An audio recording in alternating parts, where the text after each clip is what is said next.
Hello. Hi, Jen. Hello. Hi, how are you? Good. How are you? I'm good. Yeah, you look well, everybody. So do you. Thanks. Hi, Melanie. I'm Jan. I don't know if we personally met or not. No, I don't think we have. And you weren't here for the last one of these meetings, so I didn't even get to Zoom meet you. No. Well, it's nice to meet you on Zoom anyways. You too. Thank you. Hi, Russ. Hi, Jan. You're here. I'm here, finally. Yeah, I got in. Yeah. That's good.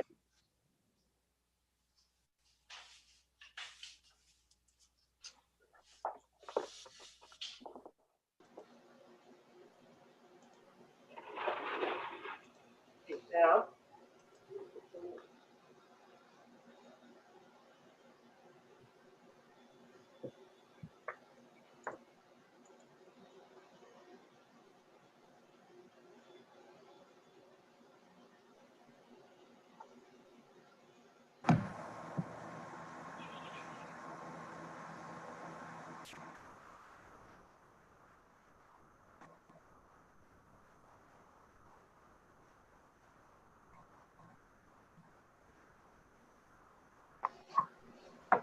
Hi, Jan. Hi. How are you? Great, thank you. How are Good. you? Good, thanks.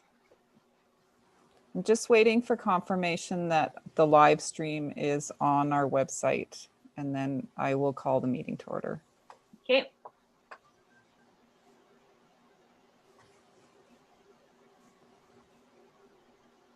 Okay, thanks everyone. We are live.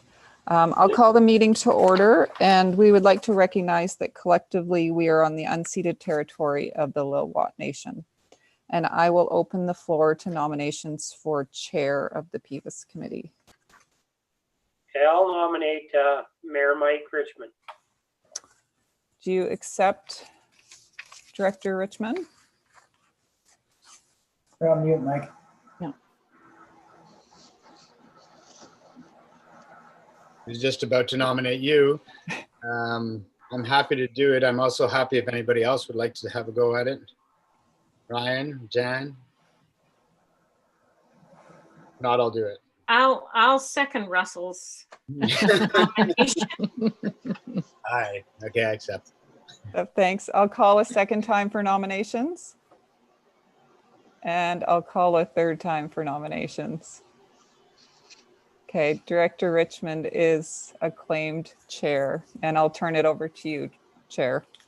Thank you. So I'll open the floor to nominations for, I wasn't prepared for this. I got here.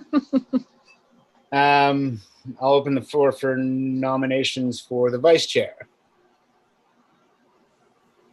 I will nominate. Yeah, I'll nominate Ryan for that. Ryan, do you accept? Yes. So, okay, I got to leave today, so you're in charge. Are there any other nominations for vice chair? Call a second time. And a third call for nominations for vice chair. Hearing none, congratulations, Ryan. You're the vice chair. Thank you. I'll look for a motion to approve the agenda then, please.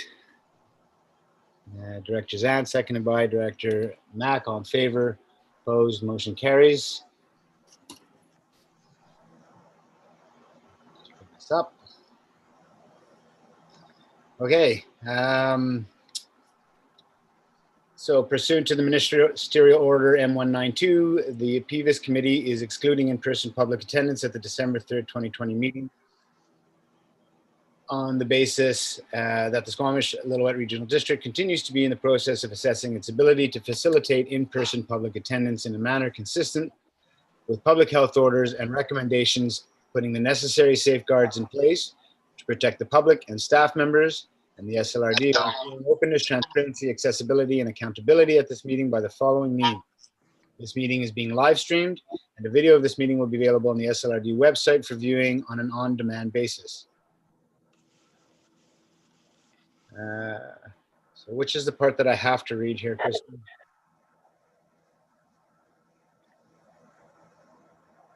Sorry. That's all you have to read. Okay. Thank you. So I need a motion to that direction. Motion. Director Zan, seconded by Director Mack. All in favor, opposed, motion carries. Delegations, 37.4, so that's later. Consent agenda. Would anybody like to remove anything from the consent agenda? Somebody move the consent agenda as presented. Moved as presented. Seconded by Director Mack. All in favor, opposed, motion carries. Staff reports. SLRDCAO verbal report. Ms. Helmer. Thank you, Chair. Nothing today. Thank you. Ms. Gilmore. I have one question, really. We had talked, I think it was about I can't even recall. It was about the transfer or the completing of the transfer of the recreation service to the village. I think we were supposed to meet, Kristen, but because there was so much happening this year, we never determined how that timeline would roll out in 2021. So I just wondered if that was something we could look at scheduling, and probably Melanie, it would be you and I who would probably sit down and maybe look at that timeline, because I think it was to be done by the end of 2021, but there was probably 6 months worth of work to be done to achieve that. So I don't know if there was a resolution passed to that effect, or if we just said we would take it offline. I can't recall. Kristen, do you recall where we're at on that? Or sorry, Melanie, I should defer to you. I've just assumed that this is that before you got here. So I'll start with you, Ms. Helmer. Did you want to answer that? I do recall seeing a resolution of having this done by December 31st of 2021, but I think Kristen Clark can provide more details. Thank you, Ms. Clark. Yes, I believe we were going to get together, the village and the SLRD, and look at a timeline. Okay. So how can we perhaps set out a bit of a timeline? Is that something you guys would like to work out with each other at this point? If we could, then I think it would need to come back to PVIS just to, once we've hammered out the timeline, just for your information. That would be my thought if you guys are agreeable. Ms. Helmer, you good with that? Yeah, I'd be happy to get together with Nikki and see what we can do to move this forward. Okay, thank you. Can I get a motion to receive that report, please? Councilor Zant, seconded by Director Kennett. On favor, opposed, motion carries. Recreation services. Third quarter financial. Ms. Martin, hello. Good afternoon to the committee. I'm here to present the third quarter financial statements for recreation.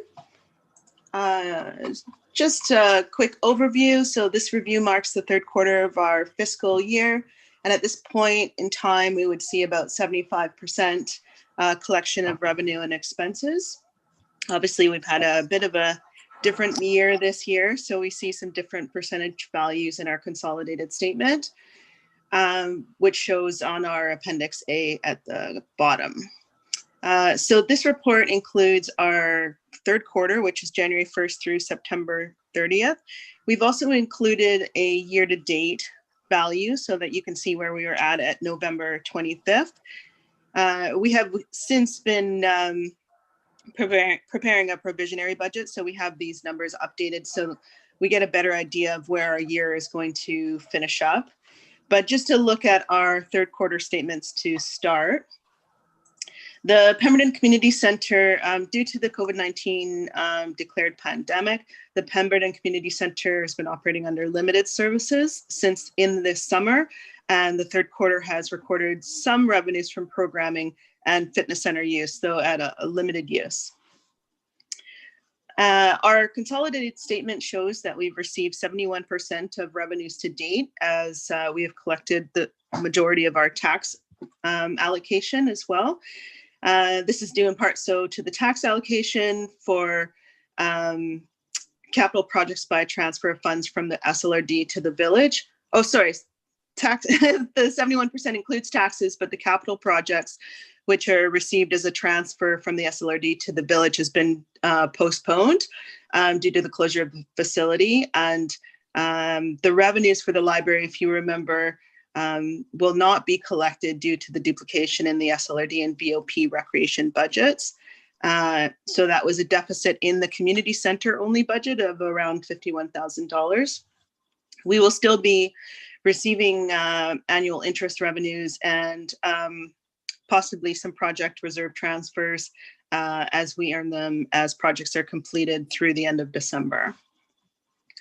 On our expenditure side, you can see that we've only spent 49% of our budgeted values.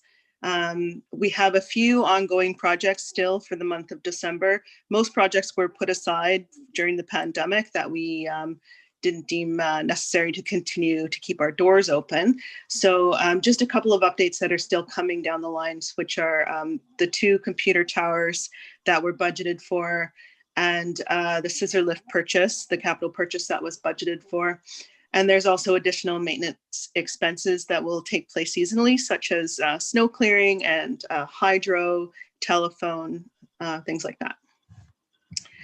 So currently our revenues to expenses are being managed by withholding the transfers to reserves, and we're limiting all spending on capital projects and future projects and trying to match revenues to expenses. So if we put on a program, we're trying to make sure we have those revenues in place before the program runs. And Christine can speak more to that. The community center is most affected by the COVID-19 pandemic and continues to be challenged with limited opening and the ability to earn revenues due to the public health orders. At November 25th, the remaining resources of $149,214 to cover expenses is utilized from withholding the budgeted transfer to reserve of $75,000 and reallocating some capital budget. We actually haven't received those reserves yet for the capital projects, but they are still with the SLRD. Additional cash flows may be required to avoid a deficit and can be accommodated by the reallocation of funds held by the SLRD for capital projects not yet completed. The total I have here, the $40,436, I've been reviewing with Suzanne LaFrance. I'm not sure that number is correct. That might be a little bit low. We're still looking, this is our first year having duplicate budgets for the recreation, one with the SLRD and one with the Village of Pemberton, and just balancing the two together, just making sure we have the right values. So there's still capital funds that are held by the SLRD that were collected under our tax requisition under the SE bylaw. And we have not yet received those funds, though we have, we did spend a little bit of those capital funds in the beginning of the year before the pandemic kicked in. And that was mostly for fitness equipment purchases. And there was the small upgrade completion in the youth center bathroom. So we have used some of the capital money for that. And we're then looking at, if needed, the possibility of reallocating some of the capital project funds to operations to avoid a deficit in the community center budget. The remaining recreation budgets with soccer field and Meadows Field and youth center, those are all looking okay. And they're looking to come in online without assistance from any other allocations. But the community center being the most hit and with its lack of revenue resources, it's we're looking at just trying to get through the year end without having a deficit. So we are requesting a review that the PVIS committee consider reallocating funds held for capital projects to operating. We may not require them, but the cash flow might be needed at the year end. And we have included those projects again in the 2021 budget. So if the funds are not spent in operating to avoid the deficit, we will then reutilize them in the 2021 budget. We are also asking that PBIS consider the allowance of changing the transfer to reserve of $75,000 to operating instead. So we don't utilize the transfer to reserve this year and instead use it to catch up on our deficit for this, for the community center. Yes, those are the two recommendations. If we want to go through each cost center, we can. Or if you want to focus mostly on the community center, which is your having the most struggles this year. I think the focus is the community center, but is there a desire from anybody on the committee to go through the other cost centers? Ms. Helmer, did you have your hand up? Yes, thank you, Chair. I wanted to see if Ms. LaFrance could respond in terms of some of the legislative requirements around RD financing in response to the staff report that was presented, please. Yeah, so there is a little bit of an issue when you want to move capital revenues to operational with RDs. We're not allowed to do that.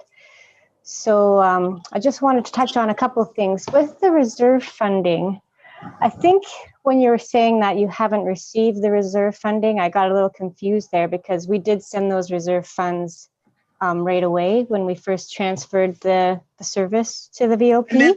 It was but the I think you capital funds. mean the revenue from transferring from your reserves to, you haven't transferred those revenues. We haven't, you mean? yeah, we Okay, haven't so- transferred this year's reserves yet. We have Yeah. received the taxes for it, and the budget was that we would transfer 75,000 additional to reserves this year. So Yeah, we're but looking, I'm speaking of, you're saying that you haven't received the reserves, but is that Nope. the revenue, the revenue that was set to be offsetting the capital?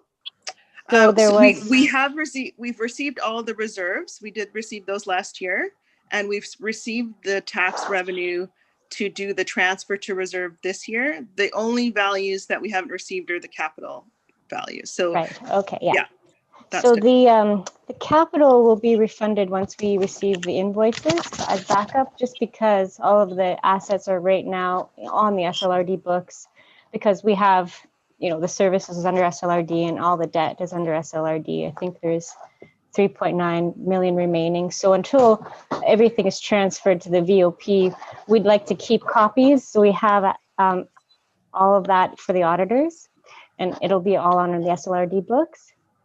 Are we able to receive the cash before, rather than fronting the cash for the capital projects and then getting refunded by the SLRD? Are we able to get the cash for the capital and then remit the invoices to the SLRD? Well, if you have the invoices, that would be preferable, because then we would just pay the actual expense, which is my goal. So I think so that for operational funding, like the annual operational funding, should just be strictly the operations and not the capital. So this was a strange year and not really having enough operational revenue to complete the year due to COVID-19. What we were looking at is reallocating some of those funds that were identified as capital project funds that are still with the SLRD, and reallocating those to operational funds if the committee is open to that. And that's up to the committee. Yeah, my suggestion is, because we can't commingle capital and operating for RDs, we're not allowed to do that. My suggestion is just to change that recommendation to move those capital projects to 2021 budget. So there's no moving to operational in the actual resolution, just that those capital projects can be delayed until the 2021 budget. So we are, I agree there for sure. Some of those projects will be delayed for sure, though we are still looking at then cash flow deficits. If we, with the operational cash that we received, we're not sure we're going to be able to make it through the end of the year without a deficit in this cost center. Yeah, and I think that to rectify that, because it doesn't really state in the agreement, the services agreement, about unforeseen circumstances like a pandemic. So it really affected the operations. I think that we should review the operational amount from last year and then tack that on into the 2021 budget for the surplus deficit correction for that operational year that obviously went haywire because of the pandemic. So we'll still have a separate line item for the 2021 budgeted management amount, but then have another line item in the 2021 budget to rectify the 2020 operational year. So you won't have any shortage of funding.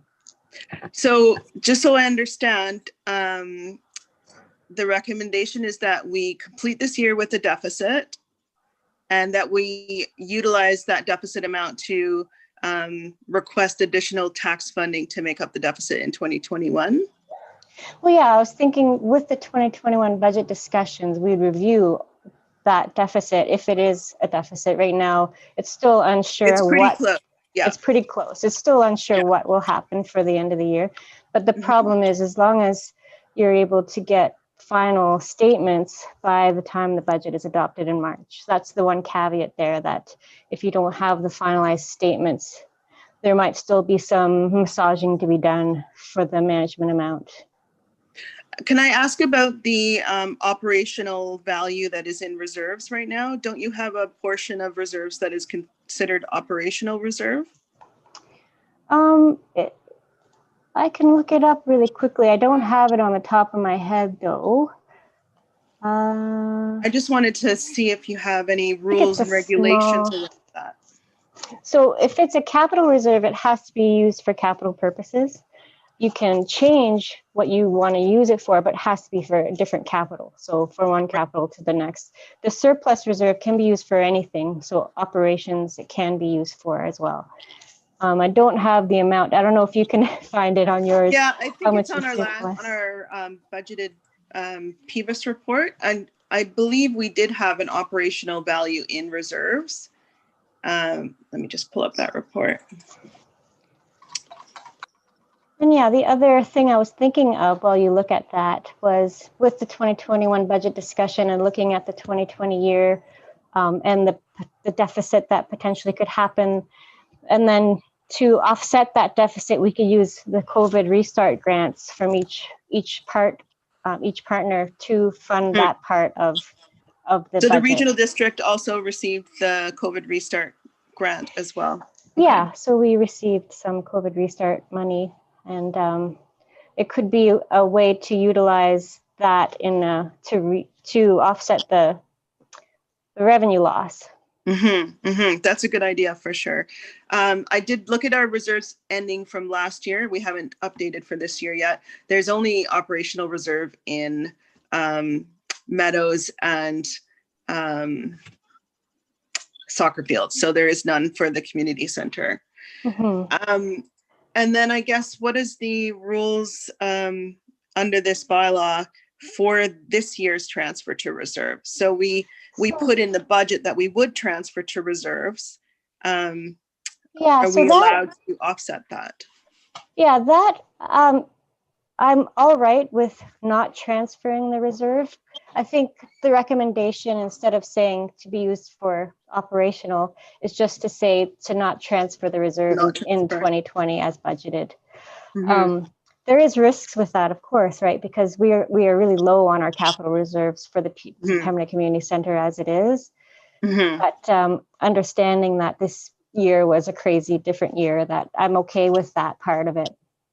I think we're actually lower on cash flow than we are on capital right now. So considering what a weird year it is. So that $75,000 transfer definitely will help us hopefully get to the year end without having a deficit. And then it sounds like we're not going to be able to use any funding that was earmarked for capital projects to make up any of the difference, but the SLRD would be open to using the restart grant on both sides to make up any revenue losses as well. It would be our goal not to see a big tax jump in 2021, because I think it's still going to be a strange year next year. And we for sure are not going to have a first quarter of revenues in the community center again. So we have to consider the taxation to the public, and we also have to consider cash flows to the village. We do have the reserves that we received last year that we can use as cash flows as part of the COVID guidelines. And we're able to at least use that to get us forward to budget time until when taxation comes in again. But I do want to be very careful about adding extra taxation to make up for this year to next year, because next year is going to be just as difficult. Yeah, I agree. I don't think adding taxation to make up any kind of deficit is a good idea. But that COVID restart grant is an option. And I think during budget discussions, we might have a better picture and be able to allocate some of those funds. Would we be, would you be open to using the percentage, the SLRD versus the VLP assessment value percentage of restart grant for any deficit this year before budget passes? Would you be able to review the fourth quarter and see if there's any need for the grant to be applied? We have received our grant money. I'm not sure if the SLRD has received theirs yet, but it would be nice to go into the budget season with a zero budget rather than a deficit budget to make up in March or later in the year. Yeah, that's definitely possible. I think once we have the final year-end figures, then we can go from there. Okay, that sounds good for a good solution. If the committee has any considerations that they'd like to discuss. I appreciate the conversation. It was interesting to watch. It was like just being in a room with Suzanne. There you go. No, it was good. Thank you for that, both of you. I mean, obviously, Lena's also looking after the fact that we at the village don't have cash flow to bridge that financing for both parties at this point. I think is just what she's trying to protect. Are there questions from the committee on either that or the? Well, let's start with that. Any questions on that, and then we can go to the third quarter. When you go ahead, Jen. Okay. When you're talking about deferring the capital projects, my little pet project, of course, is the basketball court. And I saw on the agenda that money has been transferred into, what was it, 66,000 or something like that. I'm just wondering what the status is going to be on all of that. If there's a real appetite to see that get started. And I just don't know is this the right place to talk about that, or should we move on to a different? No, it's a good time to ask. So the basketball funding is under capital. It hasn't been transferred yet. Oh, it has. Oh, it that's has good. not. It was one of the ones we earmarked to potentially transfer, but it sounds like we've come up with some other solutions. So it has just been postponed, and I can tell you that it is still on the 2021 provisional budget that is under review with Nikki and Christine. So the money is still funded. The 61,000 to date, or 61,500 something to date, is still earmarked and with the SLRD for startup next year, if we can get to it still with the restrictions with the recovery of the COVID pandemic. Yeah, I was just wondering, has there been some movement with the school board and so on getting the area and so on not, in place for that to happen? For the basketball court to be the location, because there was some issues with the school board and there was a lot of back and forthing on that. So I was just wondering where we were on that status. Lena, can I take that one? I was going to say, Nikki or the mayor will have to take that. Yeah. Go ahead. Okay. Yep, go ahead. So yes, the school district is completely on board Awesome. They did have some concerns initially when we were looking at an alternative surface, because we were looking at, right now we're looking at asphalt, but potentially for fundraising to do a different kind of outdoor surface that's a little bit easier if you were to maybe get knocked over on it, with a little bit more give. But they obviously would be responsible for probably some maintenance because it would be on the school district land. But at this point, what we have as far as the budget is to go forward with an asphalt surface. And so they're happy for us to get going. We were also waiting to apply to Whistler Blackcomb for funding for this. And they have actually delayed their intake. So that's one of the reasons we also haven't been able to pursue this. And we can talk more about how we look at additional funding or whether we proceed in 2021 when we get to budget discussions. Right. I think there's a real appetite within the community for an outdoor basketball court. And there could be some community fundraising going towards that if we sort of had a promotion and stuff towards that. So I just wanted to keep that in mind. So this $61,000 then is still allocated at this point to, Yes. So what happens, say, if next year you need that for a shortfall, then will it get paid back into the basketball fund at a future date? Currently, if we're using cash for reserves, then they must all be paid back into the reserves. It's just a borrow against ourselves. Hello, So Nikki that's speaking. how we're utilizing the cash flow right now. Okay. And is there a timeline in that?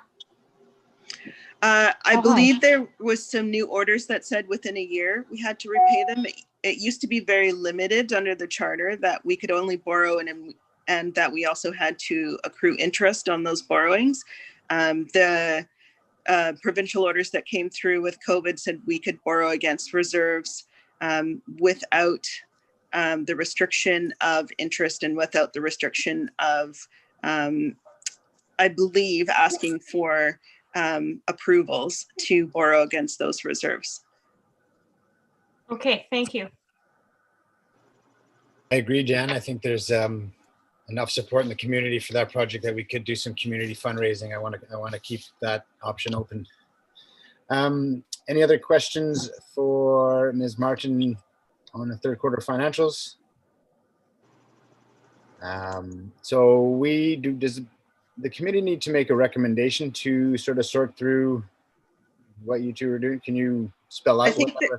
I think that there's two. Obviously, the first one still stands with the committee receiving the third quarter financial statements. Okay, let's do that. Okay, motion to receive third quarter. Moved by Councillor Zan, second by Director Mack. All in favor, opposed, motion carries. Go ahead, And that the committee canceled the reserve transfer in cost center 600001. moved by Director Zan, seconded by Director Mack. All in favor, opposed, motion carries. And I'm not sure if you want to have something in recommendations, but that we review the allocation of the COVID recovery grant at year end.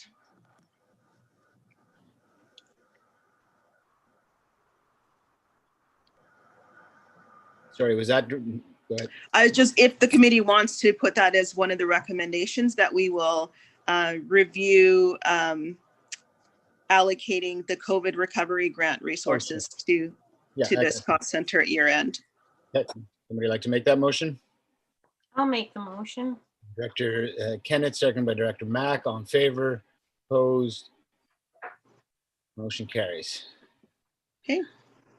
Thank you very much, both of you. Recreation manager update. Sorry, Chair, sorry to interrupt. I just wanted to note that we do have all the delegations lined up starting at 2:40. Right. And we do have a pretty full delegation schedule. And we also have the other Village of Pemberton councillors waiting in the waiting room. So I just wanted to, Yeah, no, thank you for that. should we, I mean, it sounds like we've got a long afternoon. We can move this to the end of the agenda, see how that goes, and potentially defer to the next meeting, or we could refer to the next meeting right now. I don't know. Go ahead, Ms. Burns. Yeah, defer to the next meeting right now. Ms. Burns, did Okay. you want to say something? I was just going to say I'm happy to stay and make it quick after the presentations, as I would like to see the presentations myself. Okay, well, why don't we just move it to the end of the agenda and then see how we get through that and how we're feeling, and we could potentially defer to the next meeting if necessary. So we're going to push that to the end, and let's go into 7.4 then, which is the Pemberton District Initiative Fund. Thank you. I'm going to let Graham, Graham's joining the meeting. Councillor Craddock is joining the meeting. Councillor Noble is joining the meeting, and Sheena Fraser is joining the meeting. I'm just trying to find her here. Here I am. I admitted her. Oh, well, there you, thanks. Okay, thank you. Perfect. So are we going to, what time did the presentations actually are scheduled to start at? 2:40. Presentation. Okay, so I was wondering if Graham was doing had anything to say about the fund before we got into this, before we get into our presentations. Thank you, Chair. I do have a little presentation, but I can do it at the end if that makes more sense. That's fine with me. If you're good with that, then let's not keep the folks waiting. Sure. So there's a lot of you on the screen. Just throw your hand up, and if I don't see you and you want to ask a question of the presenter, please let me know, and just do it twice if I've missed you. So how long do we have for each presentation? We have 5 minutes allotted for the presentation, and then 5 minutes for questions and answers. Okay. So I'm just bringing it up here. So Chair, I'll let the first group in. Sounds At good. this time. Okay, thanks.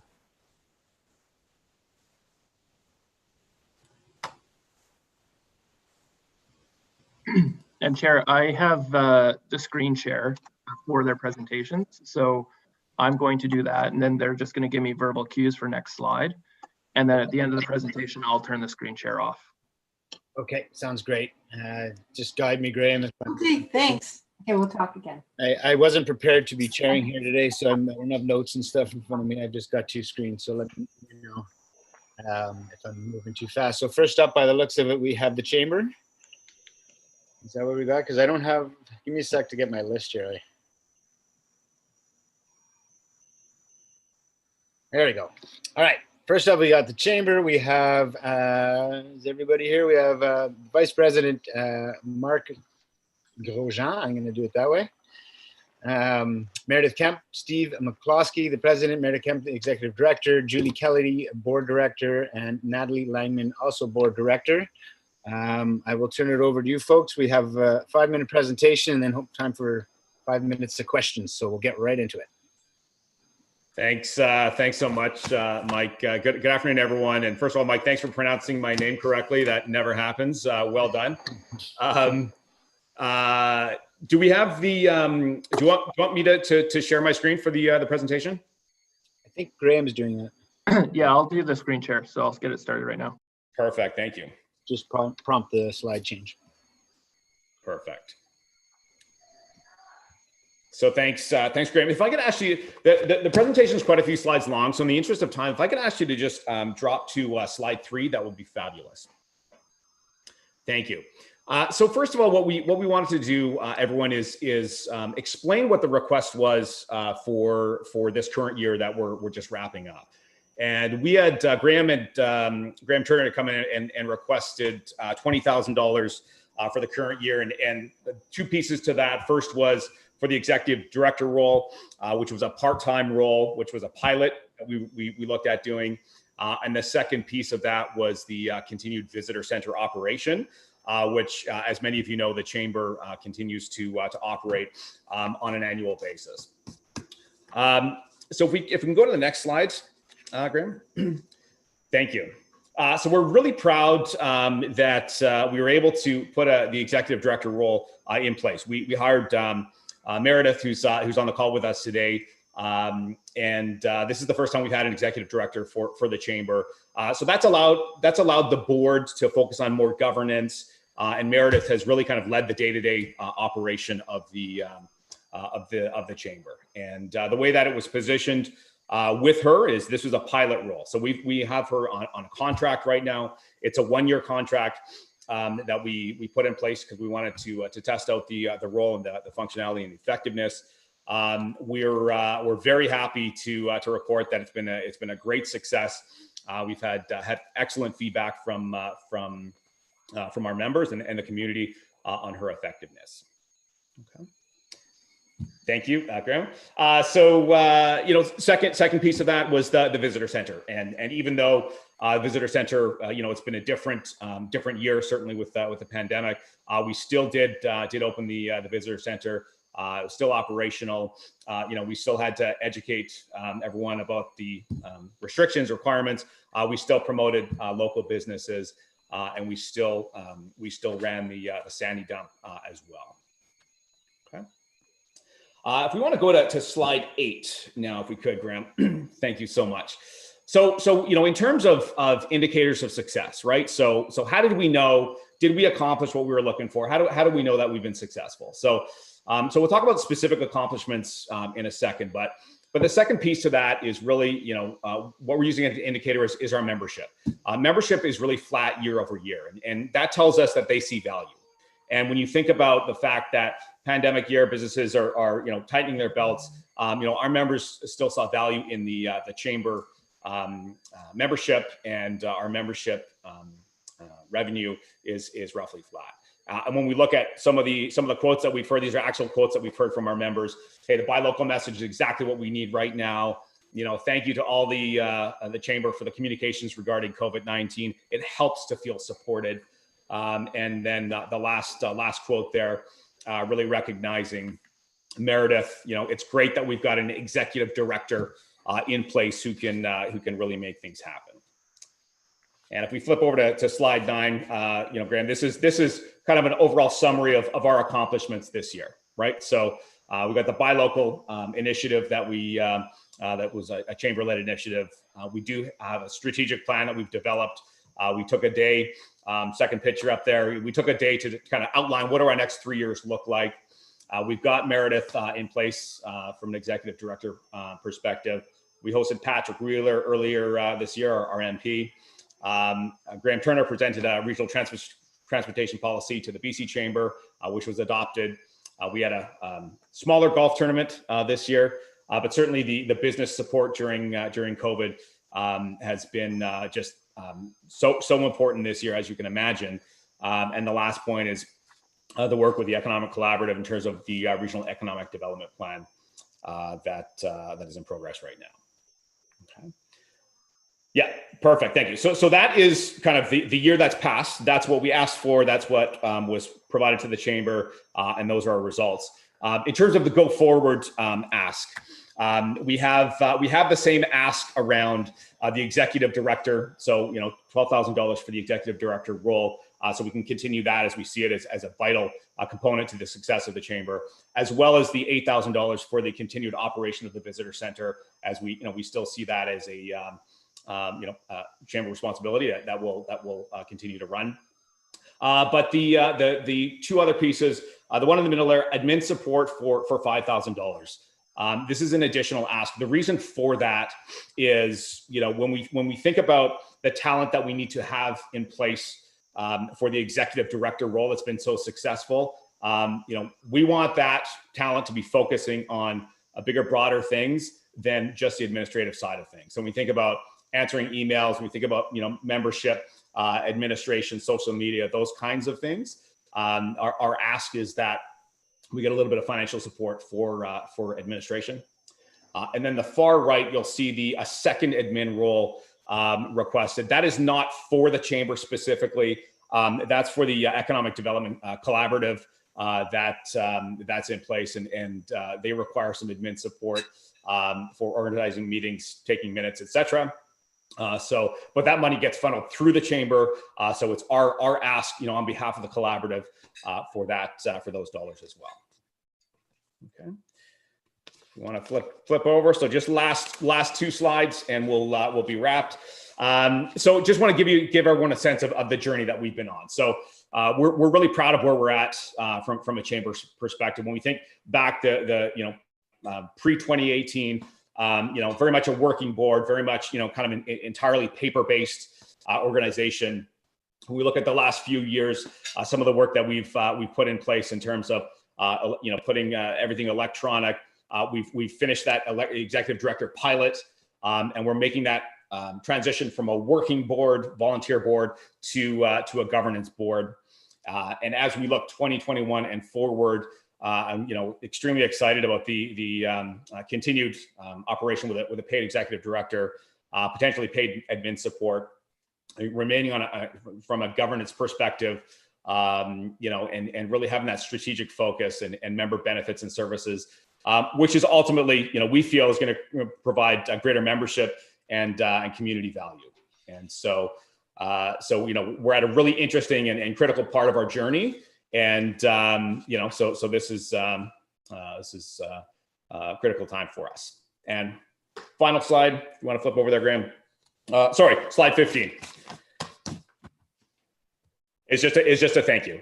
So, we're very proud of the chamber to keep our commitments and be good stewards of the funds that are granted to us. And I think that's shown for how we ran the operation this year.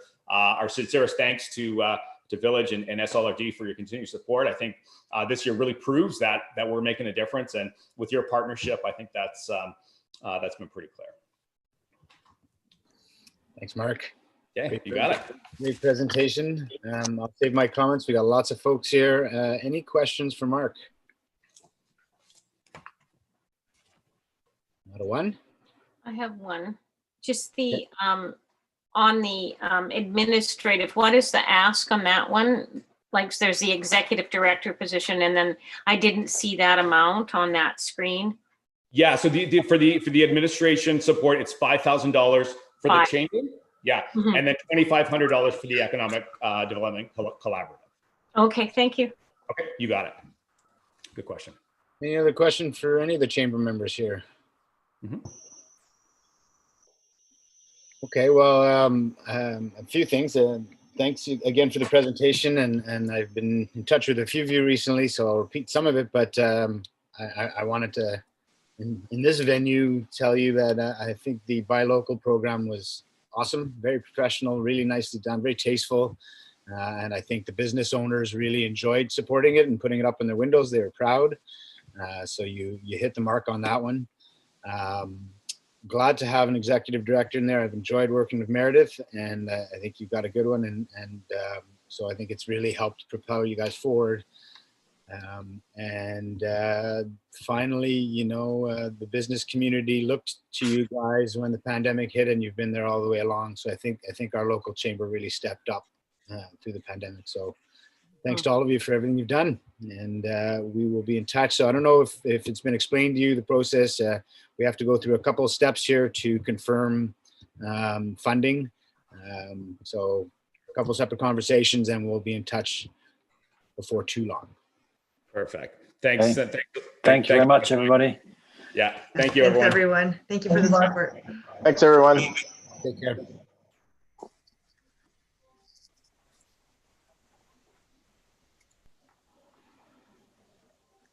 Who's presenting for the farmers market? I don't have it written down here. Ms. Keenan.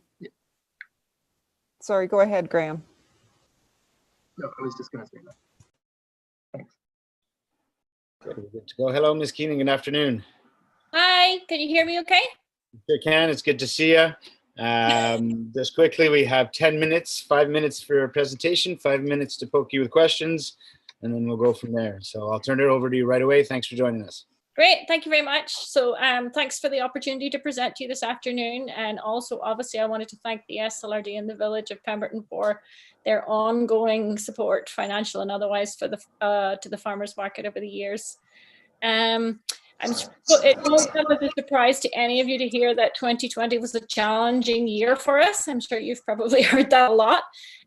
We started off at the beginning of the season. Management was our main challenge because we had a new farmers market manager due to start on the 1st of March, and she was unable to take up the position due to COVID-related employment issues.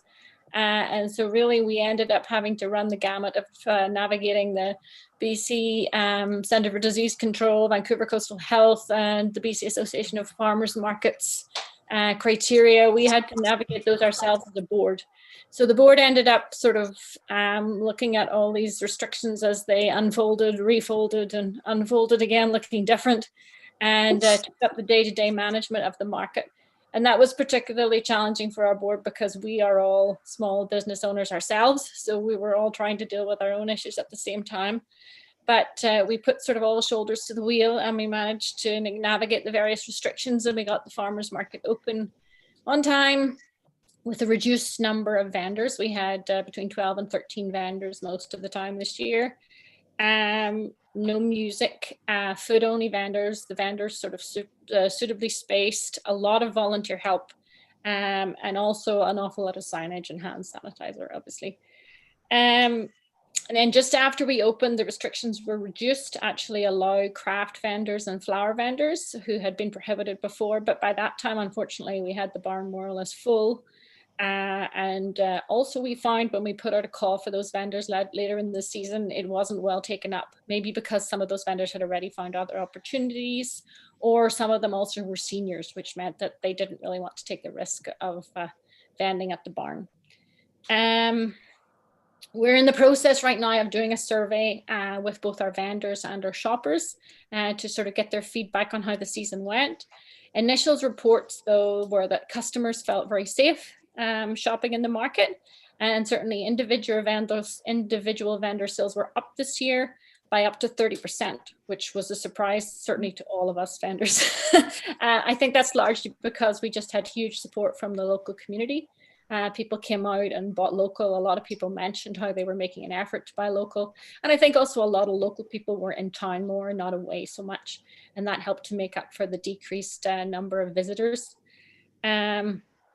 That meant also that our voluntarily reported vendor totals are still above $120,000, despite having fewer vendors this year than last year. So that was good. And vendors also reported that our market presented less challenges than other in the Sea to Sky. I think Whistler especially had some challenges this year getting off the ground and getting open with the restrictions. We managed quite well. I think it's because we are actually small. While we came close a couple of times, we never exceeded the capacity of the barn, which was set at 55, which meant that people didn't have to line up to get in. And once they got in, the market felt quite spacious and quite relaxed, so it wasn't stressful to shop there. And obviously, most of our programming ended up getting suspended because of COVID. We had no music, no kiddie corral, no zucchini races, no stone soup, all the sort of various events that we've always tried to use to encourage people to the market were suspended, but the farmers market coupon program went from strength to strength, and we managed to distribute more than 3,500 coupons at $3 value each, which meant that over $10,000 got spent with local producers on the purchase of healthy food by low-income families and seniors. On the financial side, our revenues are down due to the reduced number of vendors in the market, and also our ability to host any of our fundraisers. The Bard in the Barn and the Stone Soup were both cancelled. We did increase our vendor fees this year, which was a decision we'd actually made before the pandemic started, and we stuck with it. That helped offset the loss a little. But our total income this year, including market fees, membership, and the nutrition coupon honorarium that we get, is just under $7,000. However, our costs are also down because we didn't have to pay any musicians, and also because we didn't have to pay a manager for a large part of the year because we ended up doing it ourselves. Moving forward, the board's priority is obviously to fill the manager position. It's being filled on a temporary basis right now, but we really need a manager on board. We'll look at the survey feedback when it comes in. We're going to need to add some additional hours for market staff to help out, people to help as the protocols will probably continue into next summer. We used about 140 hours of volunteer help this year, just in terms of setting up the barn, sanitizing, cleaning, that type of thing. And obviously the board will be keeping abreast of the pandemic response, see how it goes, and get some idea as soon as possible of what the market might look like next season. It's really, honestly, it's too early to tell what our fundraising capacity will be like for this year. Like, we just don't know if we'll be able to have any events or if we'll be able to do any fundraising. And to be honest, you know, obviously we need this money very much, but we can't even really tell you probably exactly how we will spend it because we really just don't know. But rest assured that the funds are very much needed and that we will spend them to our best of our ability to ensure the continuity of the market. Thank you once again for your time. Are there any questions? Thanks, Eileen, for the presentation very much, and to you and the board for pushing through this spring and making the market work against all those challenges. You know, I think it worked out pretty well. I was there every Friday and you know, missed some of its social hub feel for sure. Yeah. But it still felt pretty good, and it still felt pretty Pemberton and local. And I think you guys did a great job. So thanks for doing that. Questions for Ms. Keenan. Councillor Craddock, go ahead. Thank you very much, Mayor Richmond. One thing I maybe missed is, what is the ask for this year? Oh, the ask for this year is $6,000. Thank you very much. And we're actually hoping, in the past, we were with, this is our transfer over to this fund. In the past, we were with the seed funding, and then obviously we used the maximum number of years that we could on that. So we're hoping maybe to transition to more of a long-term, you know, we asked for multiple funding, $6,000 a year, just because it doesn't, while we're still aiming towards financial sustainability, certainly with the pandemic and things, it has set us back a bit, and I don't see us reaching it for the next couple of years. Okay, thank you very much. Thank you. Any other questions from Ms. Keenan? Hearing none, again, thanks very much, Eileen, and feel free to drop a rye bread by if you're coming through town. Thanks very much, and thanks to all the board members. Thanks for your support. Thank you. Take care.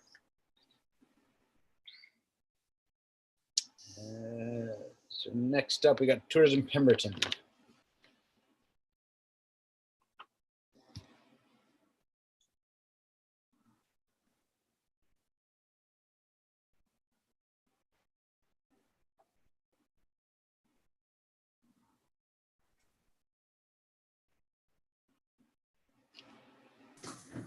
All right, is everybody connected here? Good afternoon, gentlemen. Looks like it's just gentlemen here. We're going to dive right into it because we got lots of delegations and we want to give you your due time. You have 10 minutes, 5 minutes for a presentation, leaving 5 minutes for some questions. So I'd like to welcome Mr. Coggins, Mr. Meeker, and Mr. Knock here from Tourism. I'll go over to you guys.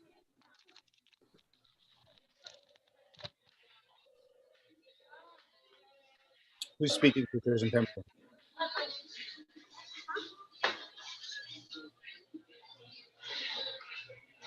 Don, are you speaking, or who's? Mark has some opening comments. Okay. Okay, Don, we're ready. You're on, Mark. Go. Okay. Good afternoon. Thank you to all of the CIOF funding group for your support over the years. To say the least, that this has been an extraordinary year. All aside, the greatest impact on our organization is the loss of Shirley Henry, the highest serving community advocate.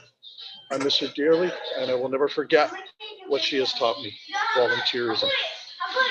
Tourism Pemberton thanks CIOF for the $8,000 contribution to our organization. We applied for the funds through the CIOF, and we report through the PDIF as requested. As we had indicated in our application, we solely used the funds to hire our marketing coordinator. The Raven Festival was pre-pandemic and was the responsibility of the coordinator. Pandemic strikes and the overwhelming material that needed to be deciphered and redistributed to our members certainly kept her busy. tourism was decimated in our community. Loss of our biggest attraction and overwhelming use of our other assets required ongoing consultation. Our organization fielded over 60 Zoom information sessions with all our partners.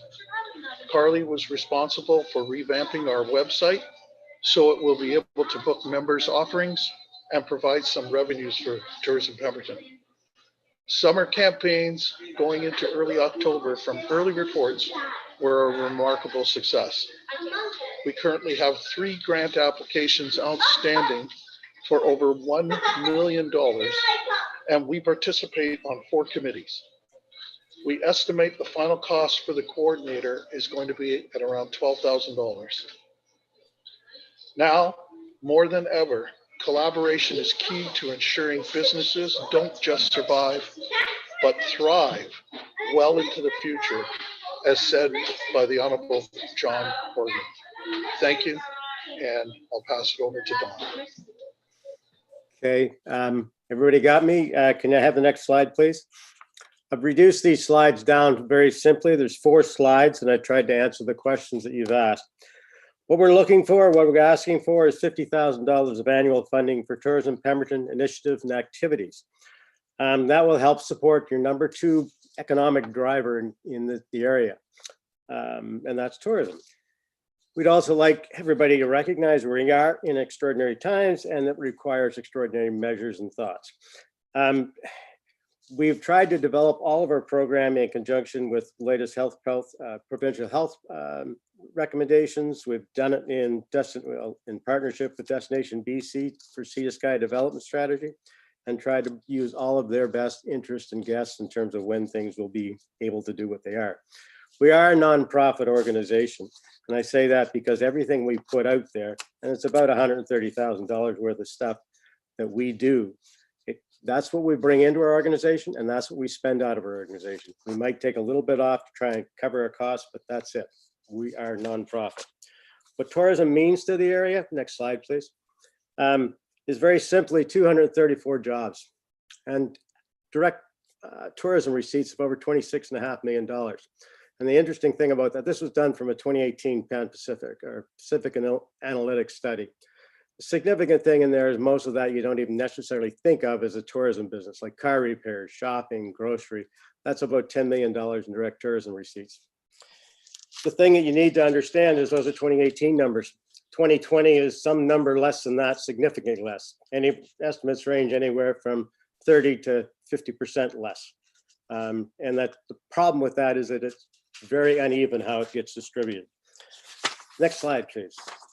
What does Pemberton Tourism provide? We provide a very sustainable, responsible plan for the recovery of tourism in Pemberton and Area C. We're an accountable group, and that provide a service that's not covered by any other organization.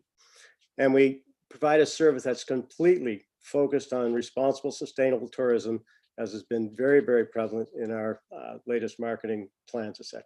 We're a focal point for all things tourism. Mark touched on it. We are just inundated with things to try and keep up with everybody, especially in the pandemic. And we have applied for over $1 million in the grants this year. Next slide. What it means if we don't receive funding, it's going to be a much slower recovery in 2019 and tourist levels recover to 2019 levels in 2021, 2022. Every dollar that we are not able to fund for us, we'll have a corresponding cut in activities and their potential impacts. We can't exactly define them, but we know they're going to be there. If it gets cut too deep, there's very much a loss of joint and partnered activities that we pay a very little bit for and get a lot out of with Destination BC, Tourism Squamish, and the list goes on. There's a complete lack of communication that will occur between Flinrod, Parks and Rec, First Nation, and others. And there'll be an eventual loss of all of our direct marketing campaigns, website, and online presence. And that's what it means. Thank you very much.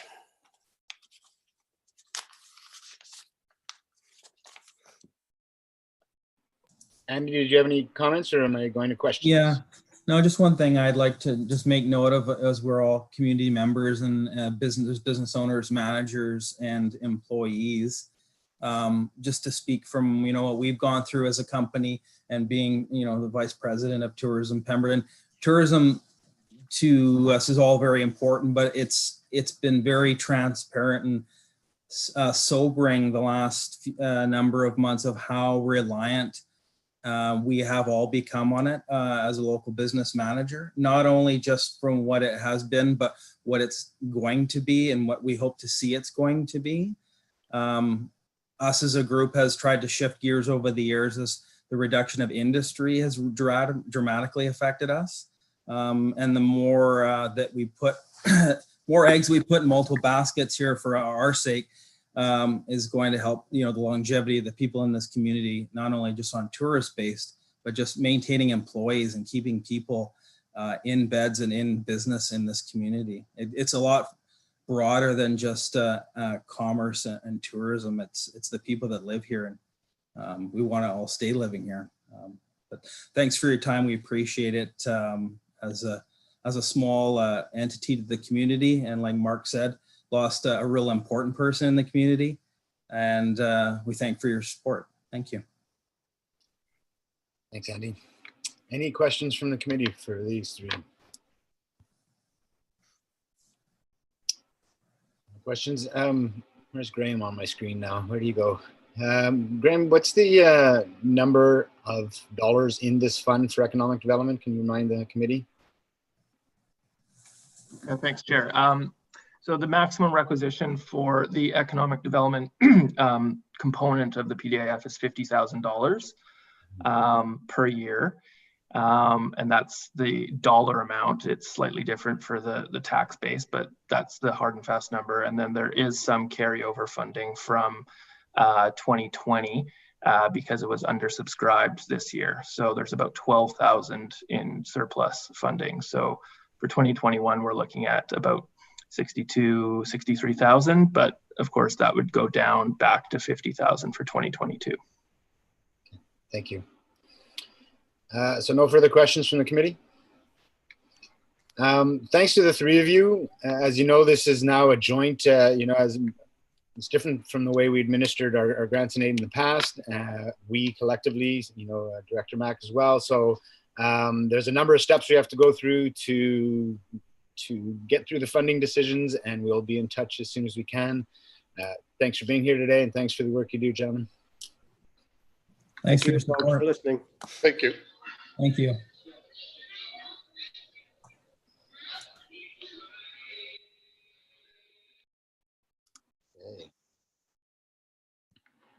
Yeah, committee's pretty quiet there. Not a lot of questions going on. Hello. Hi, I'm just getting set up there, Carly. Give me 2 secs. Not a problem. This is so on time. I'm loving it. Yeah, so we roll. So we're on to the Spirit of BC Winterfest. Ms. Sindrick, and thank you very much for joining us. As I said to the others, for time purposes, we have 10 minutes, 5 minutes presentation, 5 minutes to harass you with questions. And so I will turn it over to you. Awesome. Thank you very much for having me here to present to you. So today I'm reporting on the $4,500 worth of funding received from CEOF, and that was matched by the SLRD for the 2020 Winterfest event that took place December 31st, 2019 to February 2020. And as always, the funding we receive and when we put on the event is slightly off. So this is actually funding we received in 2019. Anyways, 2020 event. Here we go, diving in. First of all, I'd like to thank you all, so the Village of Pemberton and the SLRD, for your continued financial support of this awesome, fun, amazing community event. We really appreciate it. So this is how we allocated the $4,500 worth of CEOF funding that we received for the 2020 event. As you can see, we budgeted for the event manager fee and some kids zone vendor fees, a DJ contract, our marketing, which was essentially 2 poster design and print. And then our total expenses we were hoping for was $4,500, and we ended up spending just over that. But thankfully, we were able to cover that off with some sponsorship support as well. Next slide, please. So what we accomplished for 2020.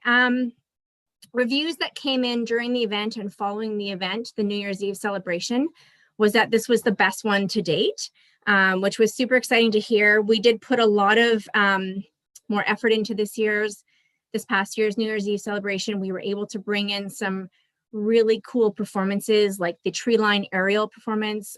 We had Ira Petal back again to engage with the kids and the families. We had a family dance class with Haley from Mountain Movement Dance, which was very popular. We're able to provide Cheesebox photo booth photos this year for free for our attendees. We had our Once Upon a Time characters visit, and that was Elsa, Anna, and Olaf once again. Huge hit with the kids and families. And again, we were able to offer face painting, glitter tattoos. We had our craft zone again with a bunch of different crafts that kids can come and do. Board games area. We set up a wishing tree this past year. So we hung this massive tree from the ceiling of the Great Hall in the community center, and folks were able to put their wishes for 2020 on that tree. Another really cool thing that we added. And of course, free food and drink, family dance party, countdown to 2020 with our enhanced fireworks show. So that was the big sort of aspect of Winterfest 2020, was this New Year's Eve celebration. And we also partnered with the Youth Center and offered a silent disco youth dance on January 25th. Unfortunately, it wasn't that well attended. I don't know if it was a weather thing or if it wasn't communicated properly, or it's because we did a silent disco as opposed to a much music dance party that we've done in the past. But again, it was great to partner with them and offer something specific to youth and to that age group, because the New Year's Eve celebration is more family oriented with those with younger children. We also, once again, offered the adventure hunt on February 15th. So this was the scavenger hunt throughout the village of Pemberton using an app on your smartphone. And so folks had a great time participating in that. We once again gave away cash prizing for the top 3 teams. And we saw 27 people participate in that event this past year, which was pretty much on par for the last year and 2 years. And once again, we were also offering our umbrella marketing of Pemberton's other events that were taking place in January and February of 2020. So we reached out and connected with local businesses, community groups, and organizations, and we created some posters that sort of continued to the celebration of winter in our community. So we had about 15 different events listed on that, which was fantastic. And again, as in past years, the whole point of Winterfest is to gather our community members and visitors alike to celebrate winter. Everything remained free with the exception of the youth dance, as there was quite a few costs associated with that. So we were able to cover a good chunk of that with the funding that we put forward to that event, but everything else was free, including the adventure hunt and everything at the New Year's Eve celebration. So once again, we were super excited about that. Next slide, please. So these were the 2 different posters that we produced for last year's event. The one on the left, I think it's the left, is the New Year's Eve Winterfest celebration. So it lists everything there that we were able to offer. And then the next one is that umbrella marketing piece that covered off all the additional events that were available in Pemberton for January and February that folks of all ages could attend and enjoy. I also wanted to pay notice on here that the Village of Pemberton and the SLRD received prominent logo presence on our New Year's Eve Winterfest celebration. You can see it down there on the left-hand corner, and also on our website as under our platinum sponsorship level. So that's how we were able to sort of recognize the support from your organizations. Next slide, please. Perfect. So these are just some photos of the event, this New Year's Eve event. So you can see here our disco ball, massive disco ball was up again. Lots of families and kids enjoying. The photo on the right is of our wishing tree. So just getting started in the evening and a few wishes hanging on there. Next slide. And again, some more fun. We have our Anna and Elsa visit on the left-hand side there. So they've got a group of kids engaged. And then we've got the Ira pedal dance party leading us into the countdown for 2020. Unfortunately, I didn't get any tree line aerial photos, which would have been amazing. I think I had a video, but that would not have fit in here. So next slide, please. And these are just some of the photos from our adventure hunt. And so you can see on the top left corner, this was our winning team. They were bold and they went forward with naming themselves the actual winning team, and they actually won. So that was awesome. And then just a few of the tasks that folks had to complete during the hunt. So finding stickers, flying off of swings, finding your favorite quote, doing a Superman pose, and pointing to the mural on the Arts Center building. So next slide, please. So that in a nutshell is it. That is sort of our report for 2020. The sponsorship, the money that we did receive from CEOF, I guess this is confusing. The money we did receive as part of PDIF for funding for this year's event, so what would have been December 31st, 2020, leading into 2021, we'd like to continue to hold on to that and hopefully produce something in 2021, 2022, when COVID-19 regulations allow us to gather again in a larger group celebration. So we request that we can just push that money forward if possible, so that we can look to do something at the end of next year. And thank you in advance for that. And that's it. Questions? Thank you, Ms. Indrick. Very nice. Yes. I'll open it to the committee. Any questions? No, Chair, just want to say thank you to Carly for all her energy and good work that she always does and makes us a success every year. So thank you for that. Thank you very much, Russell. It's my absolute pleasure. It's such a fun event, and you know, it's one of the only few free family-friendly events, like completely free and family-friendly, that we offer here in the wintertime in Pemberton. So super stoked to be able to continue it for the community. Yeah, I agree. I think it's safe to say it's gotten better and better every year, and a lot of most of that's due to you sticking around and carrying on with it. So, any questions? Okay. Go ahead, Ms. Jen. You're on mute. Jan, you're on mute. There you go. Can you hear me now? Do you have food vendors and that sort of thing that other members of the community can participate or volunteer, like as far as? Yes, we actually partner with the Pemberton Valley Supermarket. We have in the past, as well as Brooklyn's Pizza through Grimm's Deli, and they provide our snacks and our pizza and our beverages and our s'mores and stuff like that. We do try to reach out to different community businesses each year to see if they're interested in coming on board and providing in-kind donations. But we have had the support of those two businesses for the last couple of years, which has been awesome. Awesome. Okay. That's good. Thank you. Any other questions? All right. We, as I've been explaining to everybody, this is a joint fund. There's a couple of levels of discussion that have to be had, and we will get back to you as soon as we have sorted out our funding. So thanks very much, Carly. Take care. Thank you. Have a great day. How's the committee feeling here? It's been an hour and a half. Do we want to take 5? We're actually on schedule with our delegations. Do we want to take a quick 5-minute break, or want to carry on? I'm okay to carry on. Okay. All right. Next up, we have the Pemberton Canoe Club. Could you just remind me from my notes, what was the ask from Winterfest, Graham? 4,600, I thought. Yeah, Winterfest, thanks, Chair, didn't have an ask. Their funding was already dispersed in 2020, so it would just be carried over till next year because they're unable to spend it this year due to the COVID-19 regulations. Of course, gotcha. Okay, thanks. So we have Ms. Tomlinson joining us from the Pemberton Canoe Club. Thanks, Karen. Good to see you. I will turn the floor over to you for a 5-minute presentation, which should leave time for questions. Okay, perfect. Thank you. Afternoon, everybody. I'm Karen Tomlinson. I'm the Commodore for the Pemberton Canoe Association.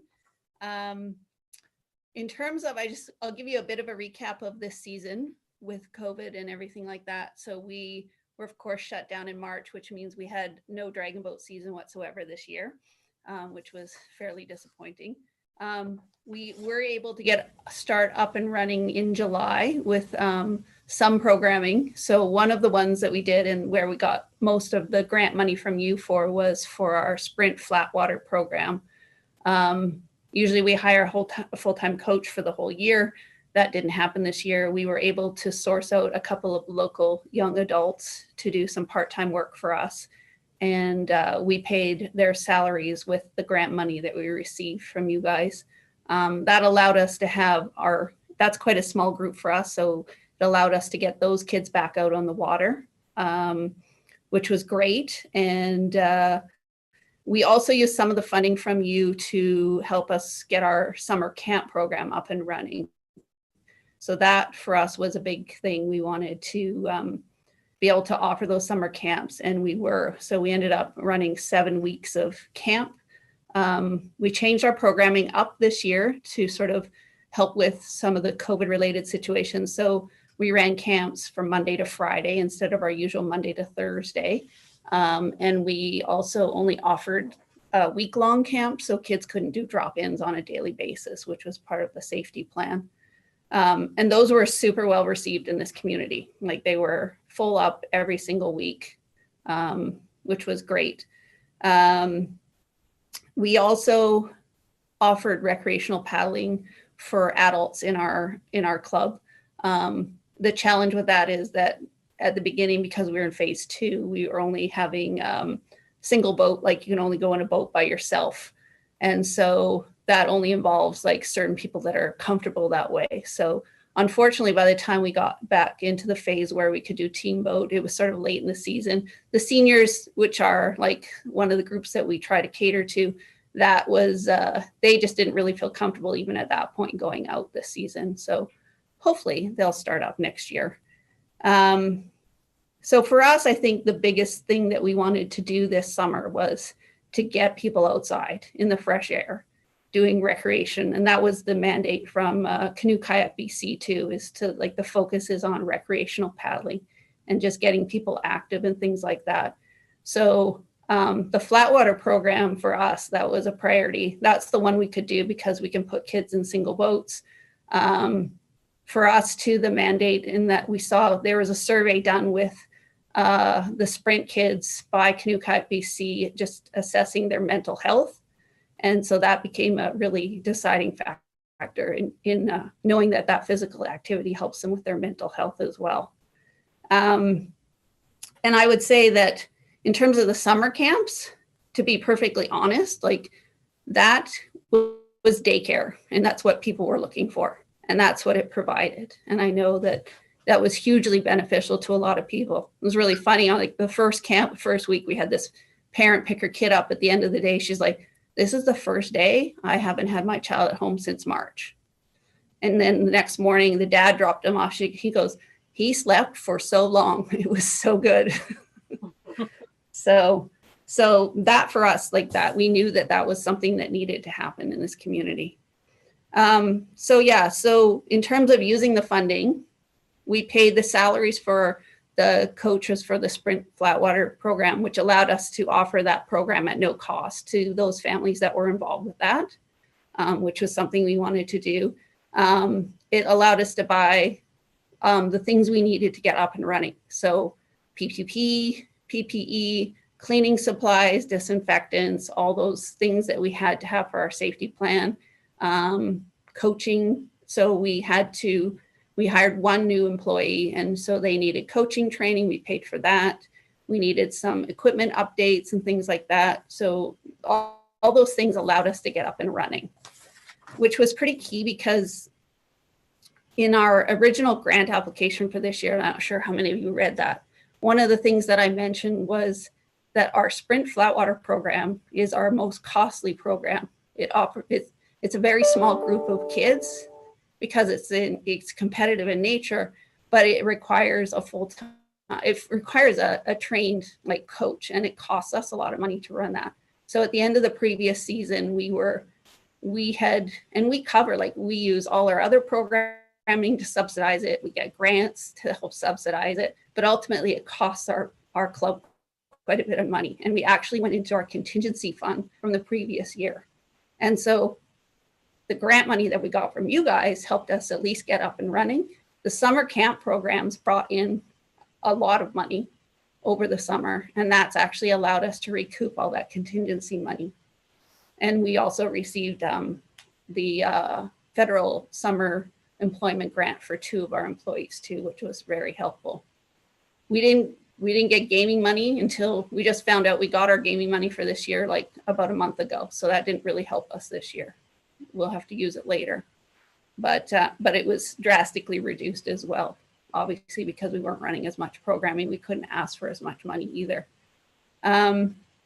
Yeah, so I think for us moving forward with what we want to do is we really want to change up our flat water program. We realize we need to rejig it because we can't financially support it in the way, like, you know, we can't offer a full-time coaching position. So what we've been brainstorming is to look locally, and because we usually have to hire somebody from Ontario to come out here because that's where all the flat water people are. So we're looking to see if we can find like some local sea to sky people that maybe don't have like an actual sprint flat water background, but have some other kind of paddling experience or just coaching experience that can be trained in it, and that we are offering more like part-time positions and things like that for the club to allow that program to continue. And I think realistically, if kids end up being super competitive in the program, they probably are going to have to look outside of the community. So 2 of our kids this year, actually, because of that, like one went out to Nova Scotia for the summer to train. We have 2 provincial team athletes. One went to Nova Scotia and one went to Maple Ridge to train for the whole season. So those are the challenges that we face with being in a small town.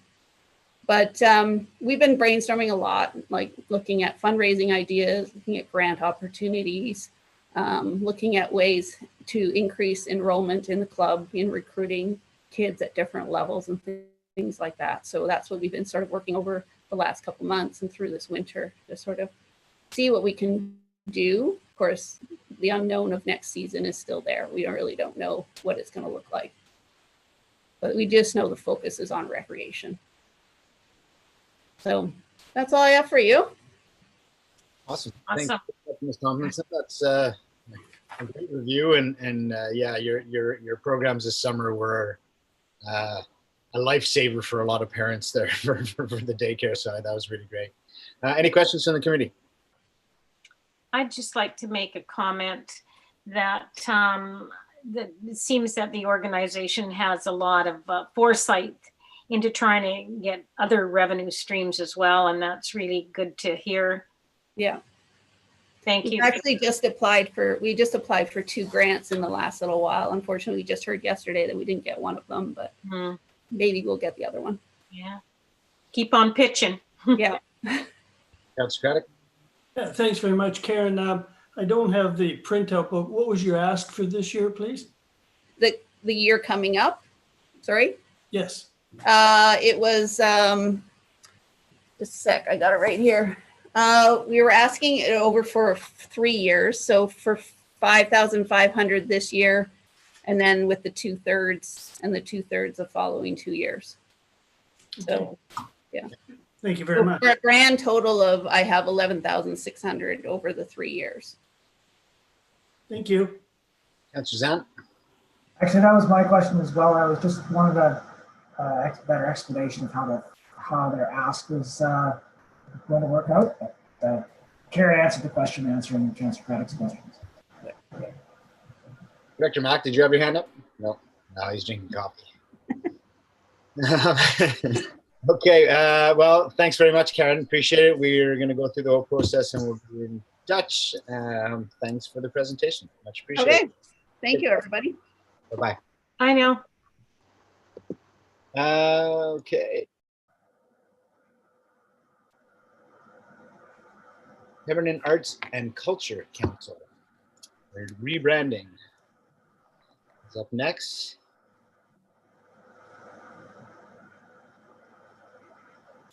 Karen, are you going to join us on screen, or are you there? Oh, there you are. Hi. Good to see you. We have a packed afternoon. We have 10 minutes, so we've got a few minutes to present, and then we'll ask you some questions. Turn it right over to you. Thanks for joining us. You're on mute, Karen.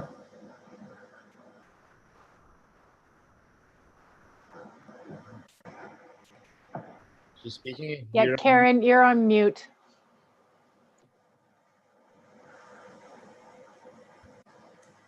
All right, can you hear me now? There you go. Pardon me. Thank you so much for hosting this and having us present. And I really appreciate your time and your energy and all the great stuff you've done for helping the arts in the community. Please don't read word for word. It's just a general overview of what's been going on with our Arts Council and the funding that you gave us. Pardon me, I'm to wave to Graham to put the next slide. Yeah, or just say next slide, that's fine. Okay, thanks, audio. All right. I just wanted to mention that this is our 14th year in running as a society in the community. And so your funding has really helped us support a part-time executive assistant in managing and looking after the whole hub of the arts community. We network with all sorts of artists and people moving into the community, and it's kind of like the go-to, and that person happens to be me. And I know I was going to be joined by our new chair, but it doesn't look like she showed up.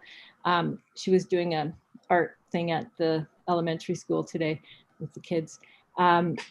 Her name's Angela Walsh Noble, and it's great. It's great.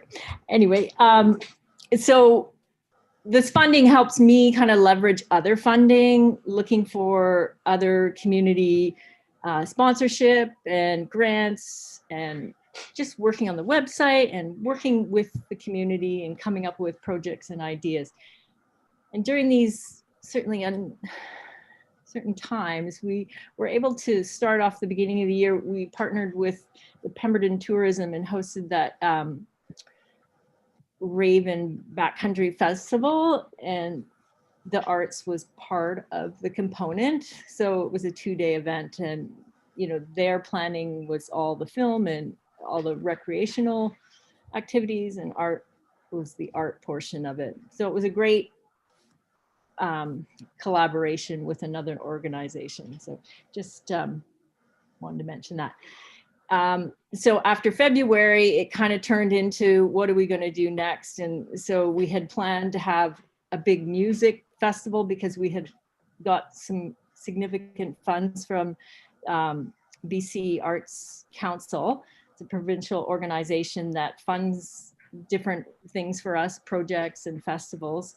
And this would have been our 3rd year running with the funding, and we had planned to have all these bands, and so that was a no-go. So we tried to figure out, okay, what can we do? So we came up with this first art hop, which is kind of like an art walk throughout the community, and we joined in with all the local businesses, trying to make it an event that was physically distancing and something that everyone could share and appreciate, just by going out and not having to spend money, ride your bike, walk around, and go into the businesses, or just as a tourist coming and seeing that there are things happening during the pandemic. So we were super happy with that, and we're looking forward to next year raising the profile of it and just going forward with that. So moving down, we belong to an organization. It's the Sea to Sky Arts Council Alliance, and we're a network of arts councils from Horseshoe Bay, Bowen Island, Squamish, Whistler, and Pemberton. And we meet quarterly and sometimes more. We had planned a big group show that would tour all the way up the corridor, and it was to happen this summer, but it didn't. So we're postponing it till maybe next summer, but it would move from community to community, and it's just about arts and how it brings everyone together in this corridor. the theme's kind of changing, but we still want to pursue that possibility. And it's always a great source. Pardon me, I'm in my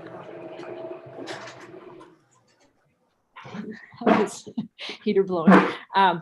So it's just great networking. It helps us with ideas, what we can do next, and where to get help if we need it.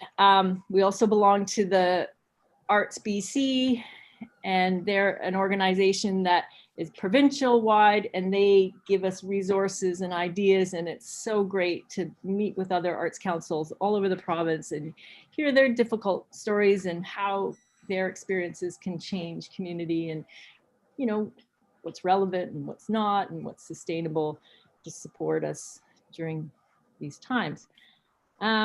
Okay, going down a little bit more, we finished our Arts Vest BC mentoring program in November, and it was almost a year we were with them, but it was a peer-to-peer mentoring thing. We met via Zoom over a year ago, and it was great because we had so much resources at our fingertips. We meet with people all across the country, and in BC, that was our peer-to-peer, and the mentors were from all over country.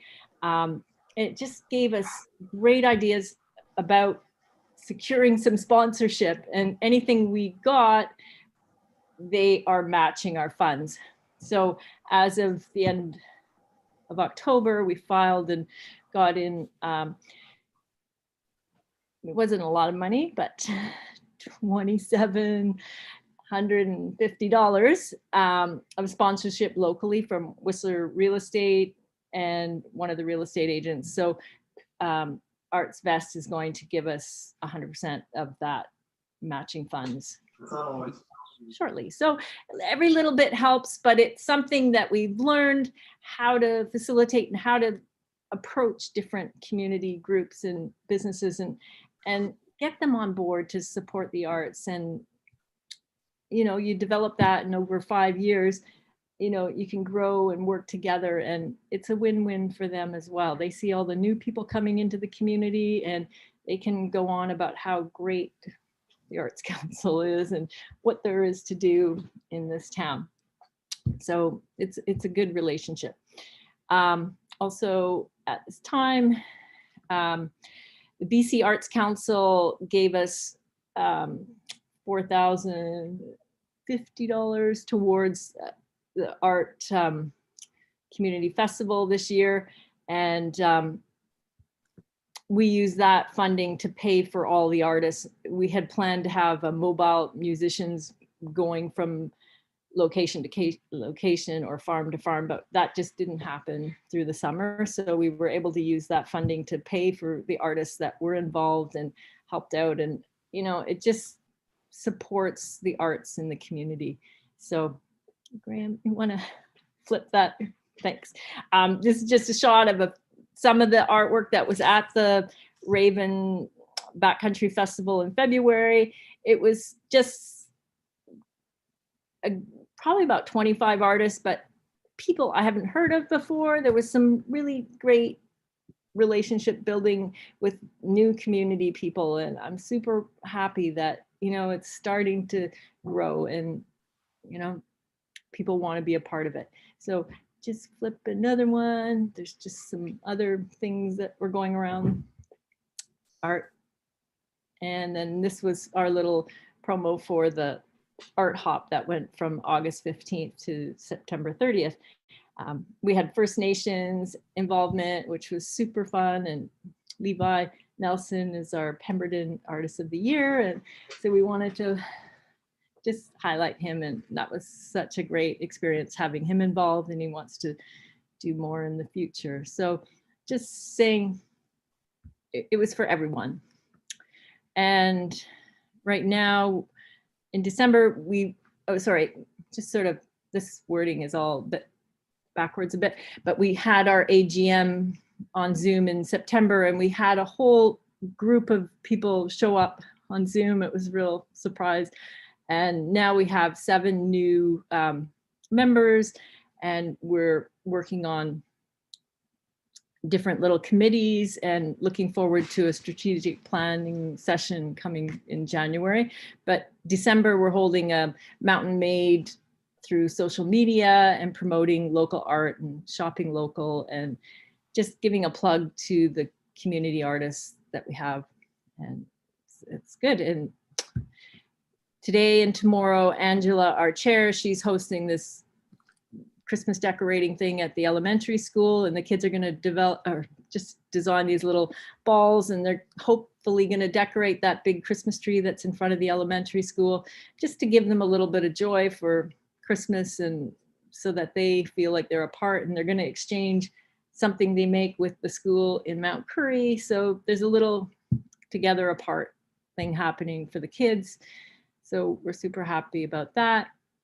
And we've also got a funding committee working towards different ways that we can think about the future and secure some kind of development or something where we can have a home for the Arts Council. We used to have the art barn, the red barn, the Dyking District owns, and we love that space, that location.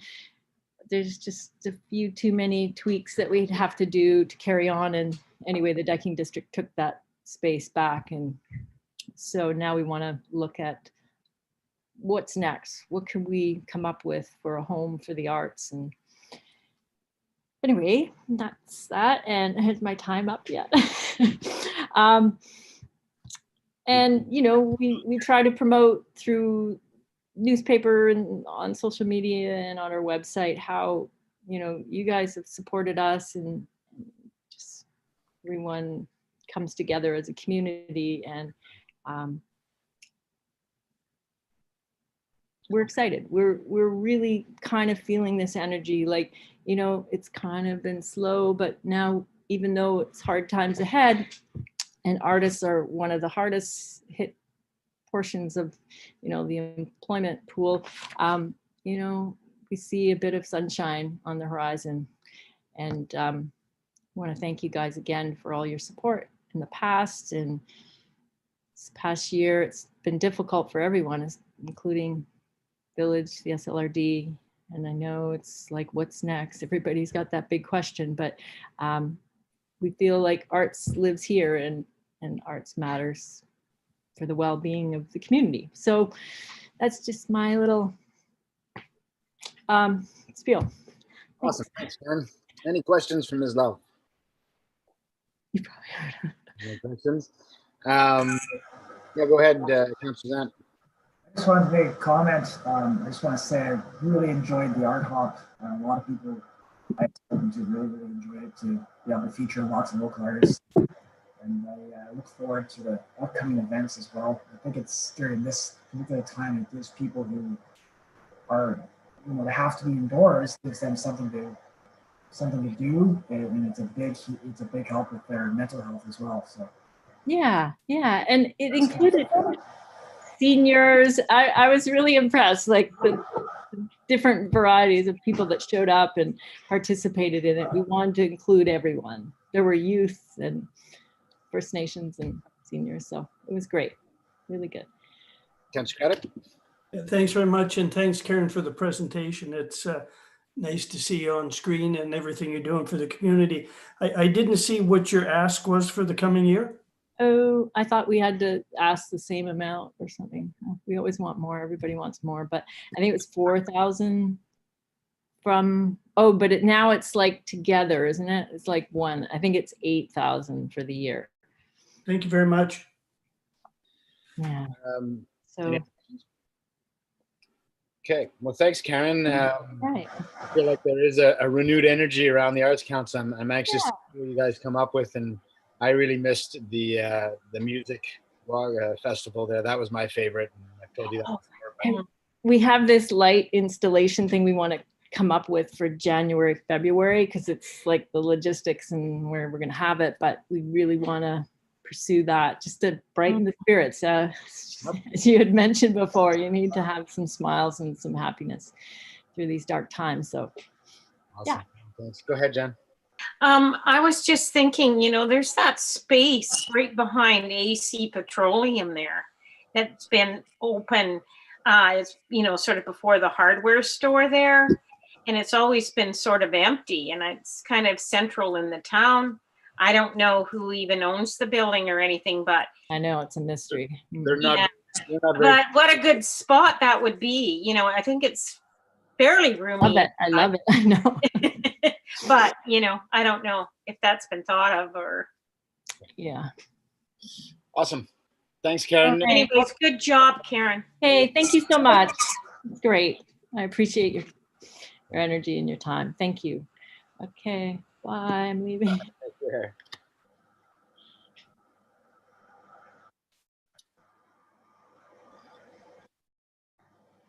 Hey. Oh, Hi, Dolores.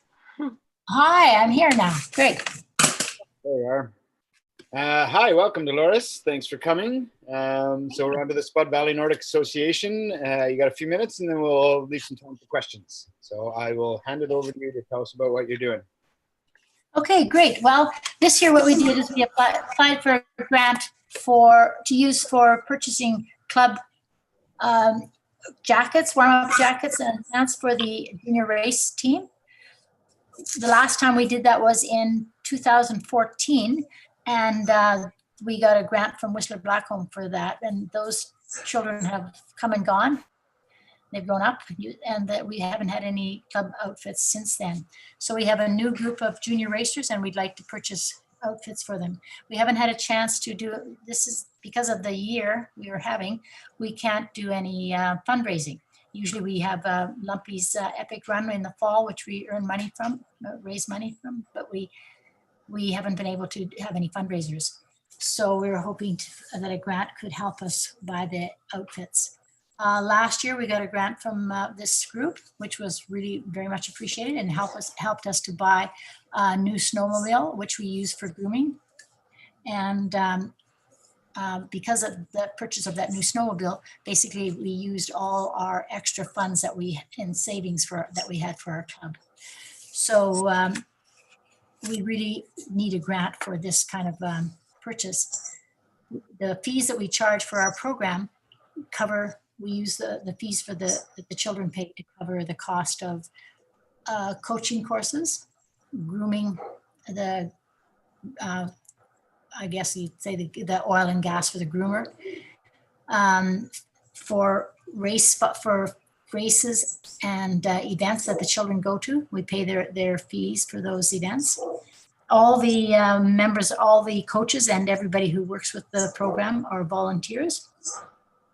So, and we like to keep the fees low so we can attract a variety of as many people as we can provide the program for. So basically that's the deal. We, as I said, we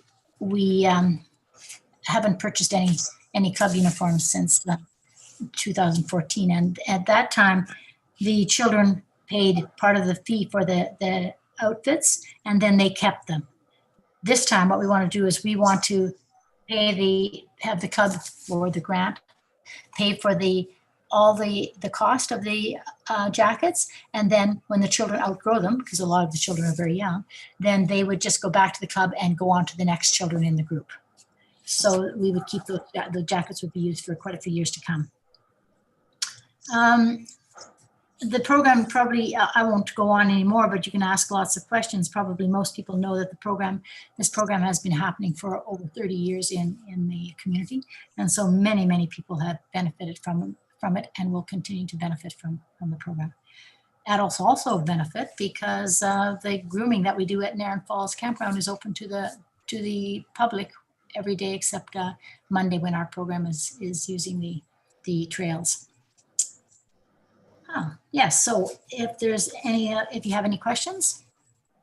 Awesome, thanks, Dolores. And let's be clear here, this club has run 30 years because of the likes of you, because you've been driving it for so long. So thanks for doing that. Oh, well, thank you very much.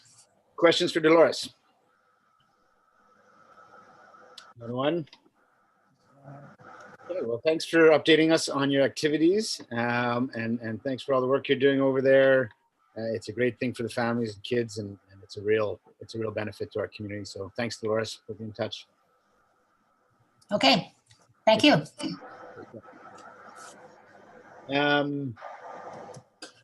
I'm not going to ask permission. I'm going to call a 5-minute recess. We'll be back in 5 minutes. 3:57. Okay, bye.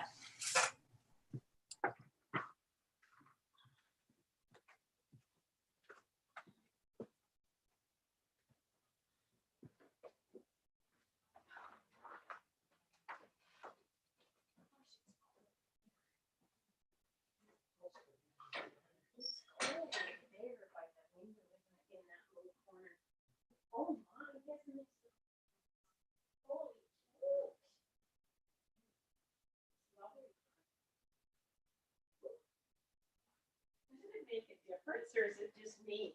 It just looks beautiful, I think. And it's sort of country cottagey kind of, you know. I'm really happy with it, honey. Thank you. Good job. The drawers aren't quite ready yet. No, I wanted them to dry a bit inside. Yeah.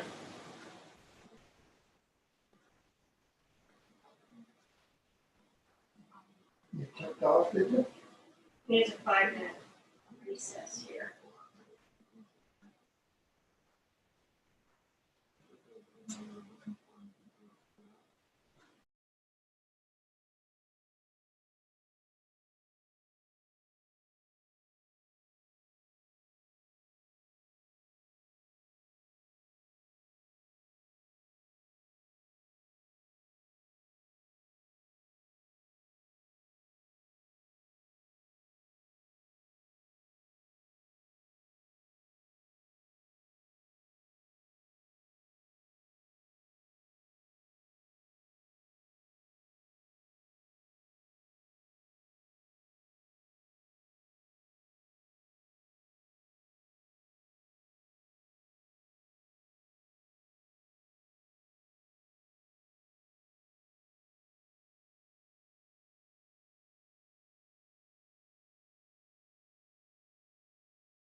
If anybody's listening out there, can you tell me what the amount that Nordic was asking for, please?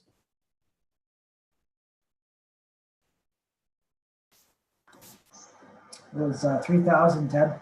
3,000. 3,000. Thank you very much for that. And it's just for 1 year. They're not looking for a long-term agreement. Okay, thanks, Graham. Graham, I don't know if it's available, but I didn't see any of those numbers come through for my agenda package. I'm wondering if, as we go forward, if maybe Mike could say what the amount is each time so I didn't have to ask. Or you could let me know later, it doesn't matter.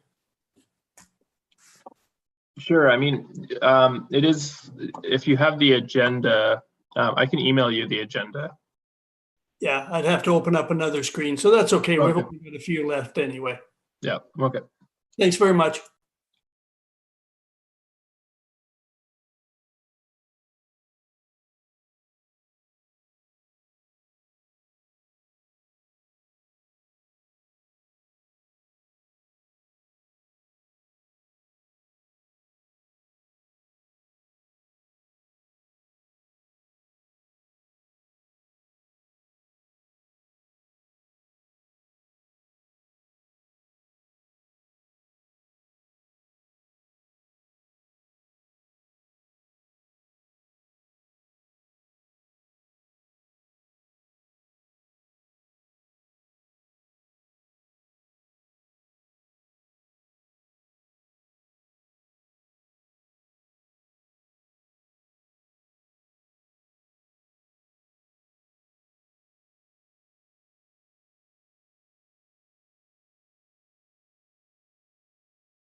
Hey, Ryan, are you there?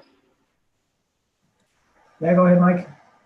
Hey, just curious. It seems to have slowed down a little bit, but a lot of helicopter traffic last week. Anything going on, or what was all?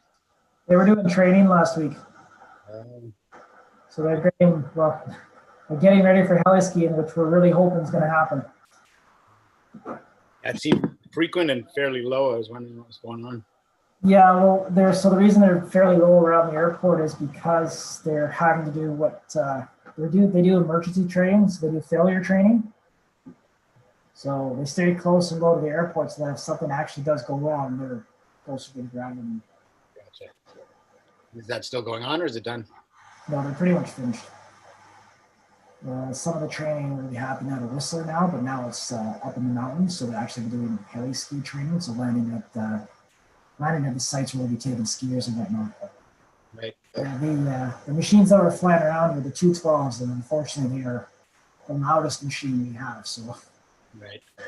And I'm sure Sheena may have heard a few complaints.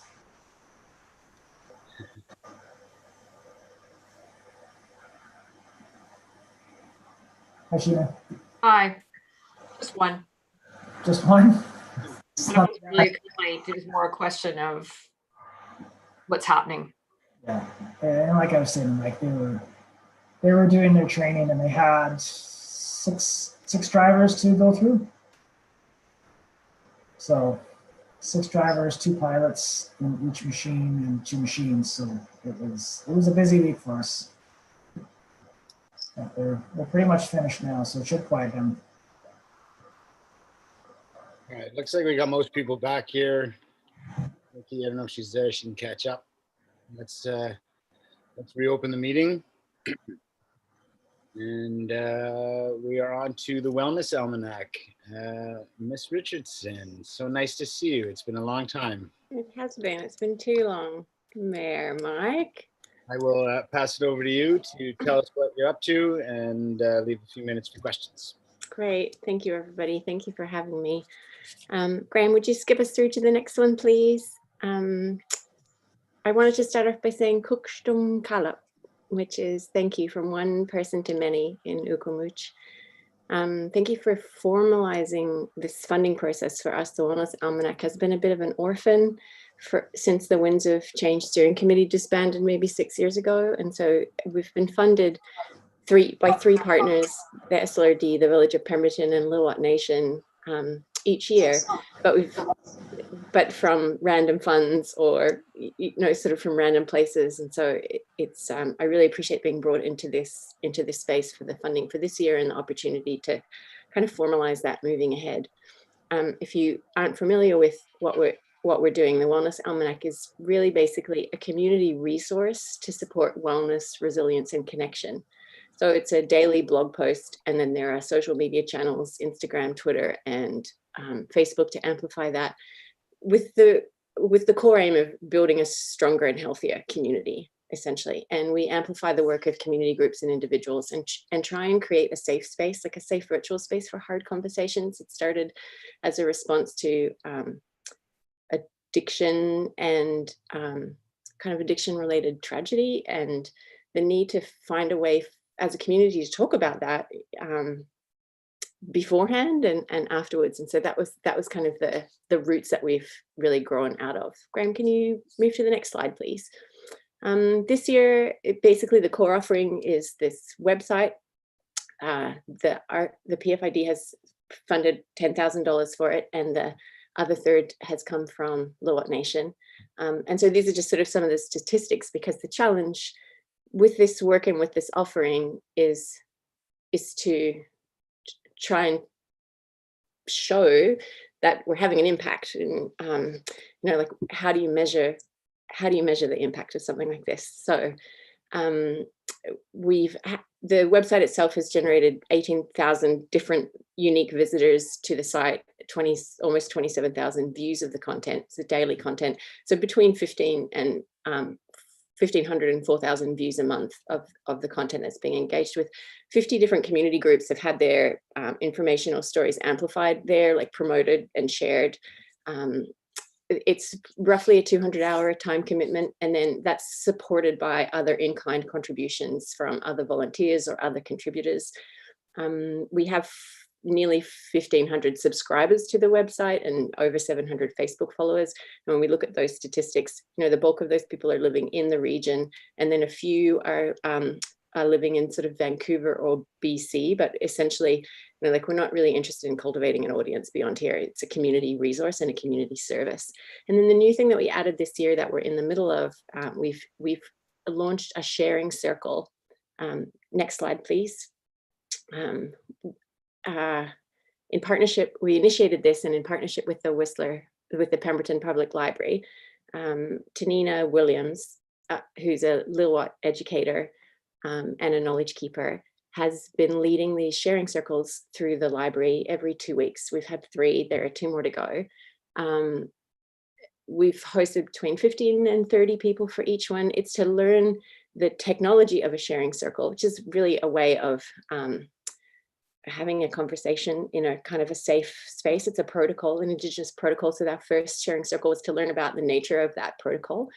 And then each successive one has a theme that Tanina suggests we go away and research, like an Indigenous leader, an Indigenous influencer, find out about them and come back and sort of share what we're doing, and go around the circle and each have, you know, a couple minutes just to share out one takeaway. It's been really amazing. I mean, I guess maybe that's a sign of just like my desperation for community and connection, but I don't think it's just me. The takeaways, I mean, one of my big takeaways from sitting in that circle has been, there's a real interest from non-Indigenous people in our community to connect and understand more. And there is a massive gap. There's such a massive gap between what we know about the world and what happens, like the Indigenous experience, and we don't even understand the extent of our own ignorance. Like, we just don't know what we don't know. And so that sort of come up for me. It's just like, there's still a lot of work to do in building community and connection and understanding each other and moving towards meaningful reconciliation. And then some of the comments that sort of came away, like unsolicited, people were finished up and messaged were like, that was really powerful. I walked away with a profound sense of connection to everyone on that call. And that, I think, is attributable to the sharing circle technology, that like the protocols, and Tanina's amazing facilitation. We're so fortunate to be led by her. Or, you know, someone else saying, thank you for creating the time and the space to connect with others. Next slide, please, Graham. Now, as I was preparing this application for funding, I was personally grappling with, you know, is this a valid use of community funds? Like, everyone is so stretched, you know, there's not a tangible offering. It's not, you know, getting kids outside. I don't want to take, you know, personally, I'm like, I don't want to take money if it's not helping anybody, or if it's not useful, or if it's served its course. And so I went to Facebook and to the Wellness Almanac community on Facebook and to my personal community. And I was just like, here's the thing, we're requesting some funding. I don't want to take money if it's not of any impact, or it's sort of outgrown its purpose. Has it served you in any way? So solicited just some feedback from people, and then coded some of the responses that came through. And it really galvanized me to show up here today, galvanized me to put this request forward, because it was helpful to hear what people are getting from it.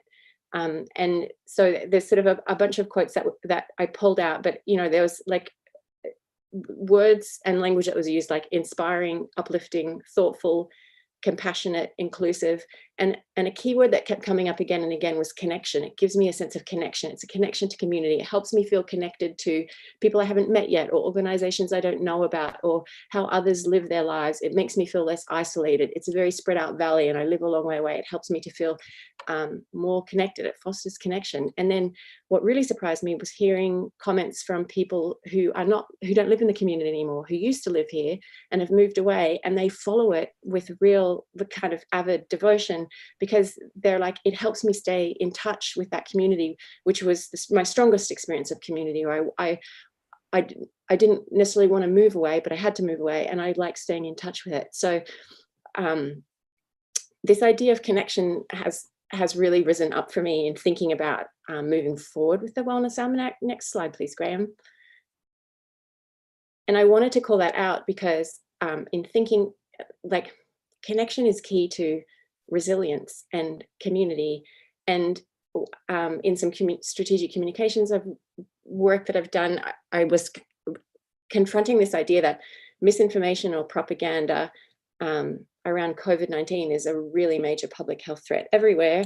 We've seen it so strongly south of the border, but I mean, I do think it's here as well to a lesser extent.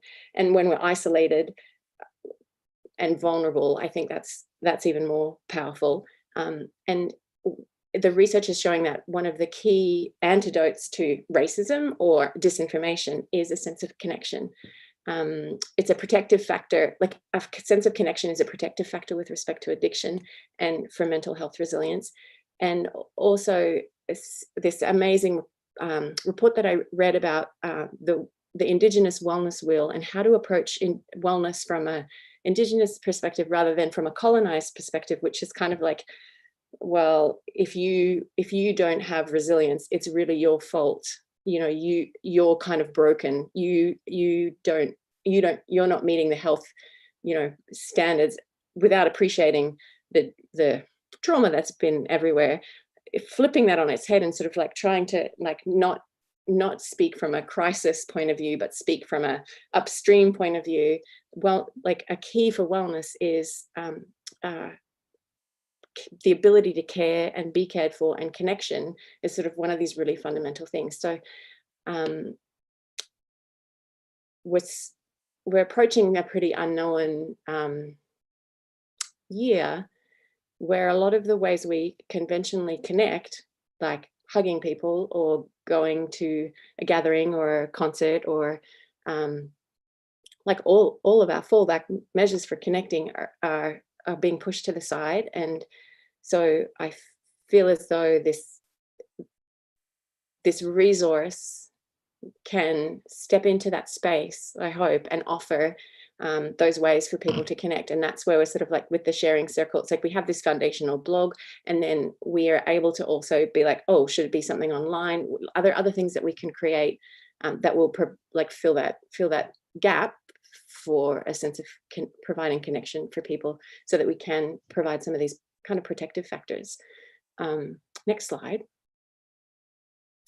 This is a content overview, and so this is a content overview for the past year, for 2020, and this addresses the question of, like how was the financial support of the Village of Pemberton, the SLRD, recognized? It's on the website in terms of like about the Wellness Almanac, it acknowledges it there, but the more tangible way is that we amplify the content and community news and notices of the Village of Pemberton, the SLRD.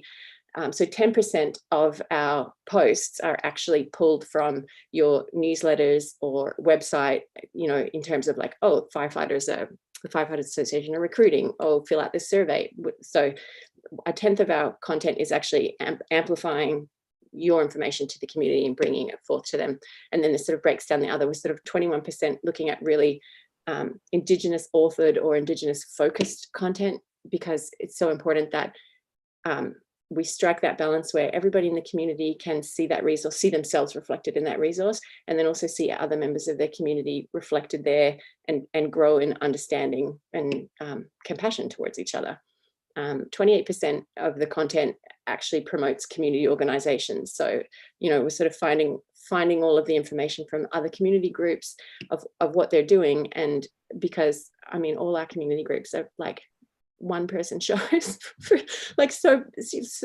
in such a huge amount, and so they don't necessarily have the capacity or the resources or the skill set to write a press release to the newspaper or take out ads, or they're sort of putting things out in a newsletter or on Facebook, and we're able to sort of source that and find it and then amplify it through this channel. Yeah, next slide. So that's a list of some of the community groups and organizations that we amplified the content for. Next slide. This was sort of, I will do an analysis, and try and work out like what were our successes, or what landed, or what resonated for the community, or what got shared widely.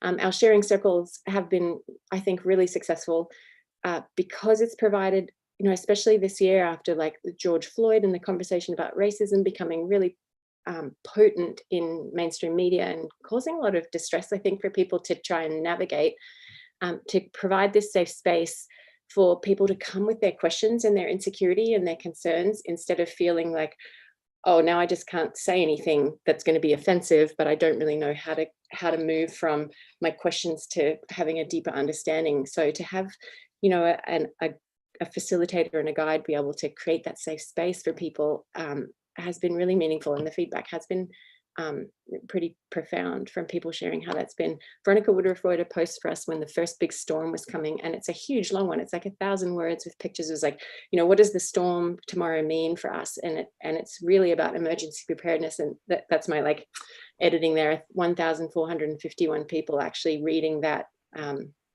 actually read that piece. Like, given the size of our community, that's pretty great penetration, in my opinion, of like, and you know, it's a struggle for people who are working in emergency preparedness to engage civilians with that kind of material, but you know, this just got shared so widely through Facebook and people really engaging with it. So it's kind of exciting to know that we have this platform that can engage people with like important stuff that can be hard to like when you're working in communications, it can be hard to sort of get people engaged. We also had 2 other posts that really landed and resonated.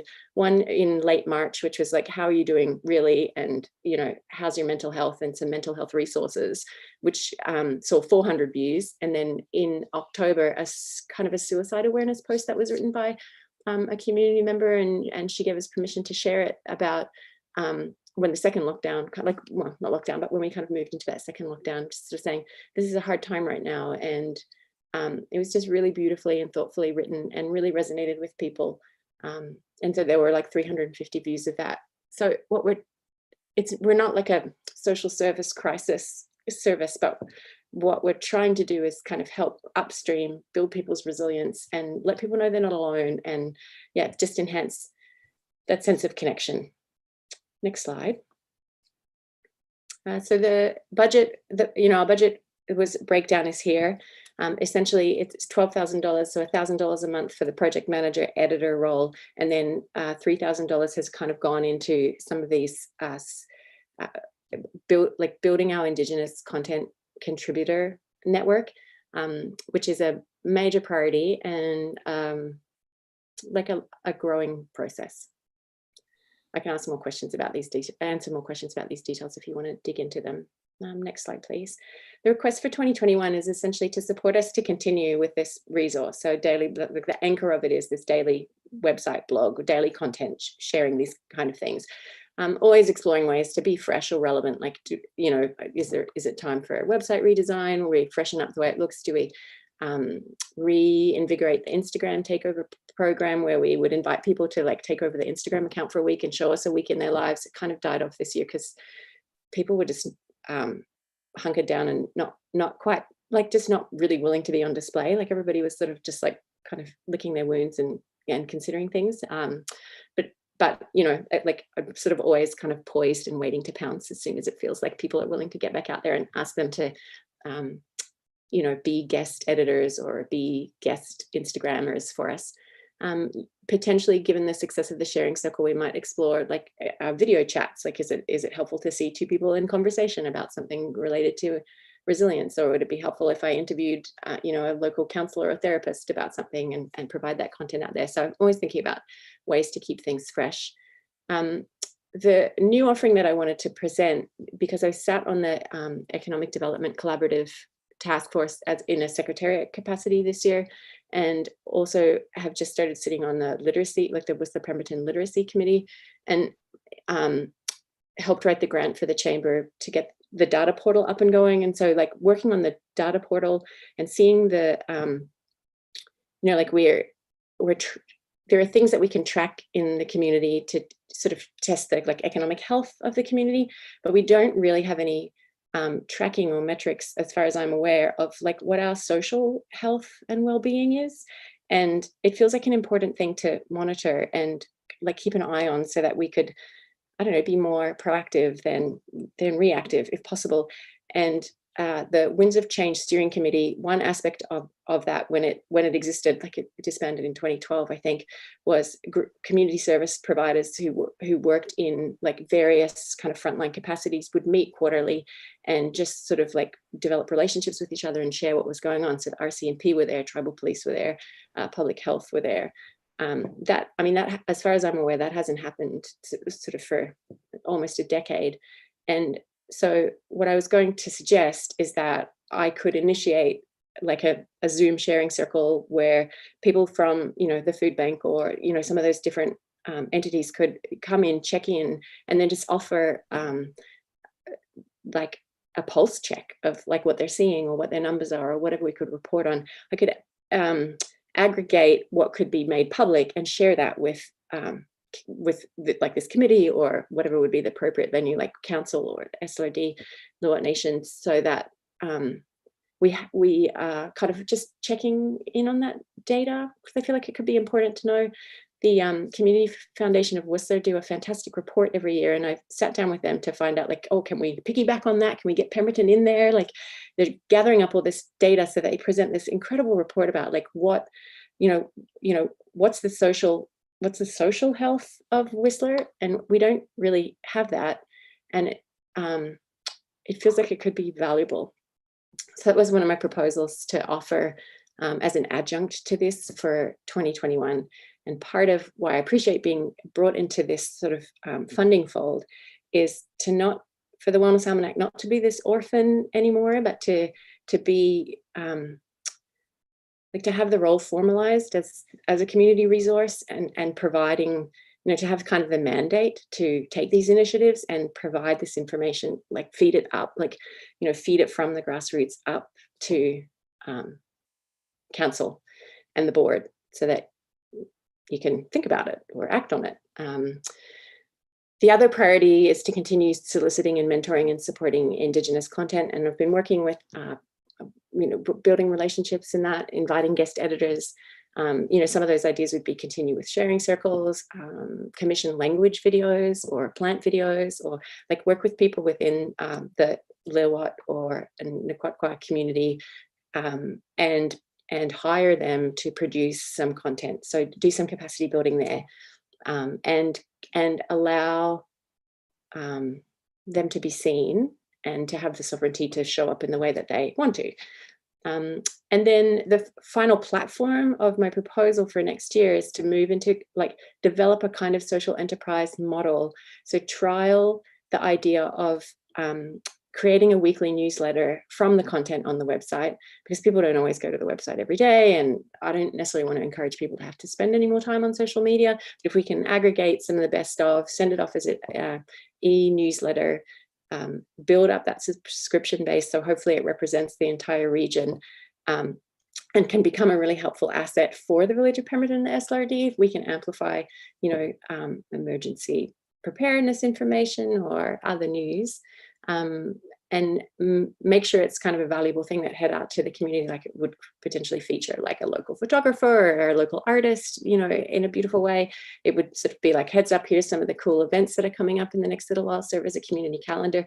And then the vision, next slide, please, Graham, would be that as the subscription base for that builds, so that we can speak to our local community businesses and say, okay, well, we've got a subscriber base here of 1,500. That's pretty much the community. If you want to reach your community and let them know that you have, I don't know, a special on the golf course or an event coming up, it would be a really affordable and direct way for a local business to market to the community. Because what else do we have? Like if you're a business or a community group and you're trying to reach the community, like you're paying quite a lot of money to advertise in the Peak or Mountain Life magazine and not really knowing how effective that is, or you might be stuck with social media. I think it's challenging. So I feel like potentially there's it's an asset, and we, as a social enterprise, that funding might sort of grow to help us rely less on this kind of community funding. But I feel like that would be a little bit of a slow process over the next couple of years to build it up and prove the case. And particularly like launch, to be able to move a little bit slowly and steadily in 2021, because I think our local businesses are working so hard right now to stay afloat. I don't know how much capacity they have for that kind of advertising. So we could potentially provide it at a, like, you know, at a trial rate, or a, you know, try it out free, to test it out, and then move towards that model where we sort of shift the dial of like the income generated through this versus this funding support that we're getting from you guys. Next slide, please.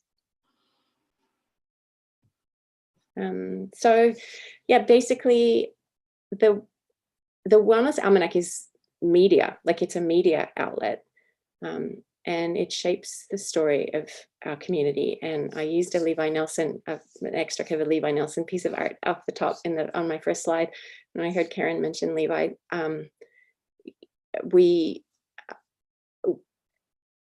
I'd heard about his award a couple of years ago through some of the channels and e-newsletters and mailing lists that I'm on because of the Wellness Almanac. And we wrote about him, and we did interviews with him, and we promoted him. And I think that helped increase his visibility and profile. And the Peak took notice and interviewed him. And I mean, he's an incredibly talented artist, so he was going to do great anyway. But I feel as though having a locally owned and operated resource to share our stories and help community be visible and celebrate each other and validate each other's lives and experiences is a valuable chance to shape how we see ourselves and each other and what we're growing into and how we're seen. And the fact that it's values driven and community led and apolitical is valuable. It's not owned by, you know, a publishing house that owns 40 other community newspapers and, you know, could at any moment decide that the profit margins don't work, or, you know, like there's like local media is really important to have. And this is our media resource, and it's basically yours. So this pitch is essentially to say, can you please adopt it? Like, I'm looking for not just the funding to keep it going, but a mandate to keep it going, to say that this is something that we want to make available to our community. And then that empowers me to sort of sit at some of the tables that I sit at and say, oh, the Wellness Almanac can do this because it fits with our mandate to enhance connection. And that is all I have to share with you, and I'm happy to take any questions. Thank you so much, Lisa. Any questions for Lisa at this time? Another one. Lisa, I think the work you do is really important, and I think you do a really great job doing it, honestly. And I think through the pandemic, your work has become more important, and also through the disappearance and tragic loss of Reverend Peter, I think having the almanac there was really important as well. So thanks for the work you're doing. If the committee will give me a little bit of leeway here. Hey, have we connected you with one of the projects coming out of the Mayor's Task Force regarding a virtual hub for the community? No. Oh, I can't believe I didn't think of you. We need to talk offline. We're trying to centralize a lot of services for the community. So what you do is key to that. So let's you and I connect on that offline. Okay. If there's no further questions, thank you so much, Lisa. We will be in touch. Thanks. Take care. Thank you, everybody. Okay, we got two more. Just wait to get Jessica. There she is. Hi. Jessica. Hello Welcome. there. Hello. Thank you. Good to Hello. see you. Can you hear me? Yeah. Yeah. Can you hear me? Absolutely. Thanks for joining us. Perfect. We're only a few minutes behind, but we got lots going on. So we're going to turn it right over to you for a report on what you guys are up to, and a few minutes for questions after that. So I'll turn it right over to you. Perfect. Thank you. I did my best to keep this to about 5 minutes. So here we go. Quickly, Pemberton BMX, we are creating a track that provides all levels of riders the freedom to have fun, explore and push boundaries. You can go to the next slide. So I'll just quickly go over our core values. I'm actually just going to bring that up. There we go. So mission is to create a track that provides all levels. I already said this one, so we'll go on to vision, to bring families together, build community, and a vibrant economical recreation facility that creates new possibilities for all ages and genders in our town. Those core values: safety first, respectful coexistence with neighbors and community, delivery of high quality events, improved rider development and coaching, increase female participation, and nurture rider retention in BMX, have integrity, and follow through with all our supporters. Next slide, please. So our 2020 recap. Things looked a little different after wrapping up our 9th year in operation. We obviously had to shift our the way we were running things due to COVID. So we were able to host 14 practices this season. However, we were unable to race. But because of that, we also took advantage of having that extra time. So in 2019, we received a $23,000 grant from the Whistler Blackcomb Foundation. The groundwork was started in the fall of 2019, and then we completed that in the late spring of 2020. The other thing we were able to accomplish that we've been talking about for the last few years was the redesign of our jerseys. We also worked on improving our bookkeeping system so it can easily be passed on from one treasurer to the next. We received 2 new computers for our racetrack. Ours both died, and we had James from Control-Alt-Delete. He actually donated 2 new computers, so that was very huge for this season, especially when we were not able to generate funds like we normally can when we race. And we are also in the process of setting up an online store for merchandise. Next page, please. So here are some pictures of what things look like in the fall. So the drainage work began. You can see there was some drainage ditches dug up. We laid some pipe, drainage installed, and that really made a huge difference. The plans that Jeff had laid out, they worked. We saw the track held up really well over the winter.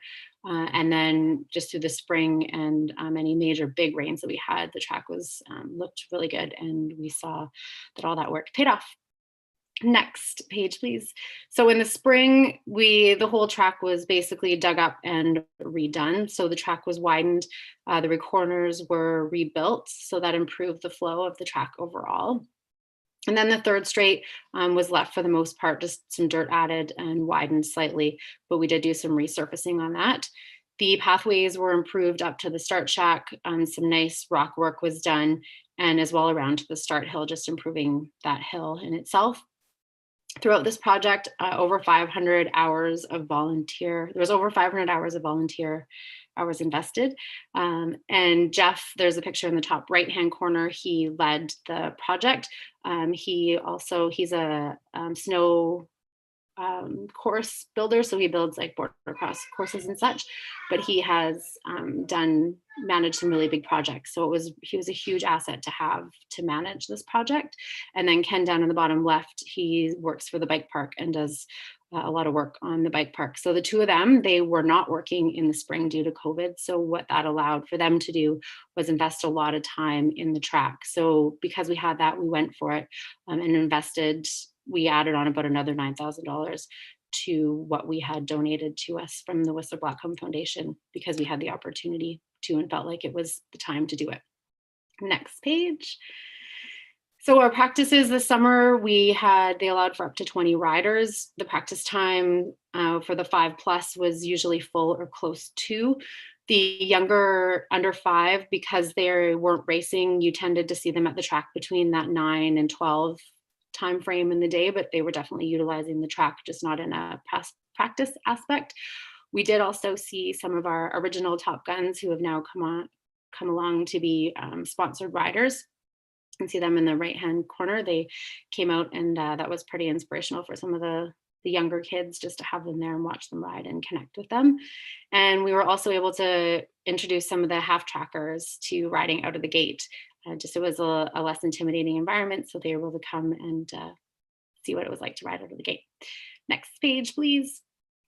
Jerseys, this is what our updated jersey looks like. There's a picture of the 2 boys There is also the other color scheme.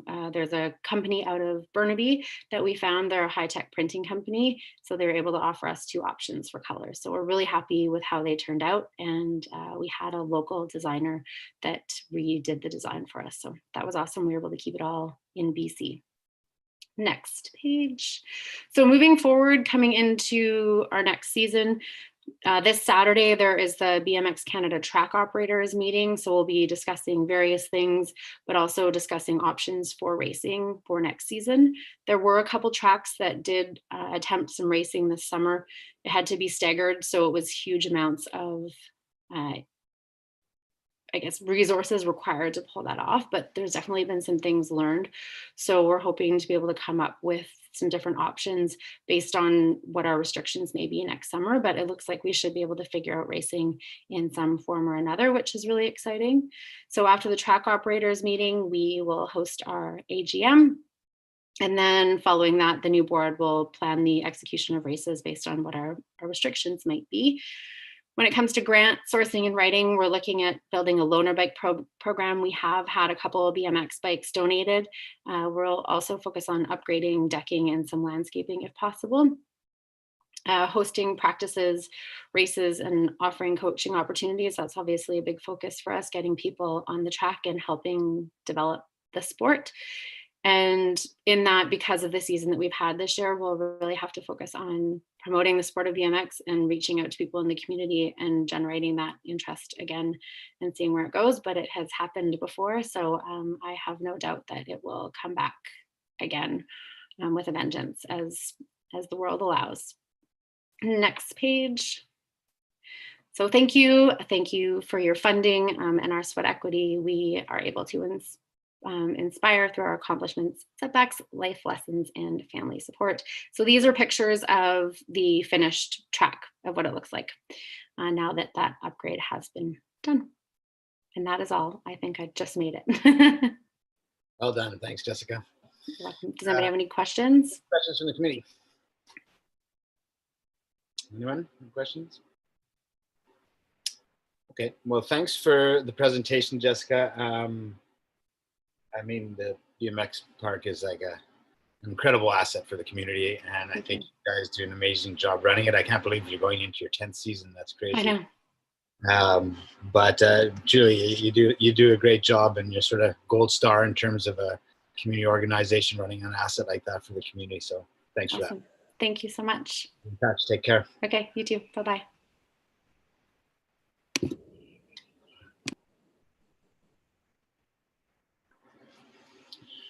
Okay, one to go. Here we go.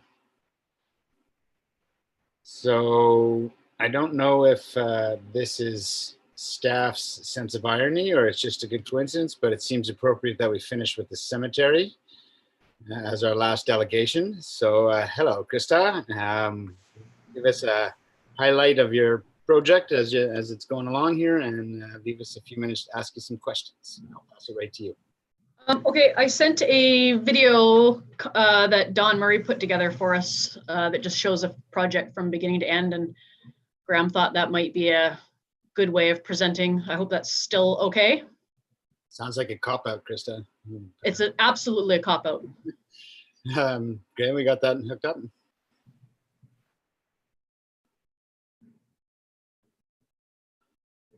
Perfect, thanks.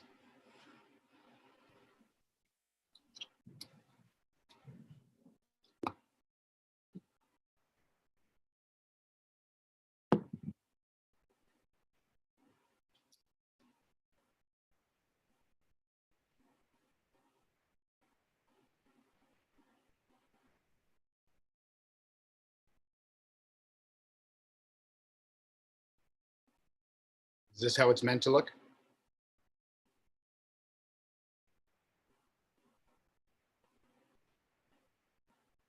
You're on mute, Krista.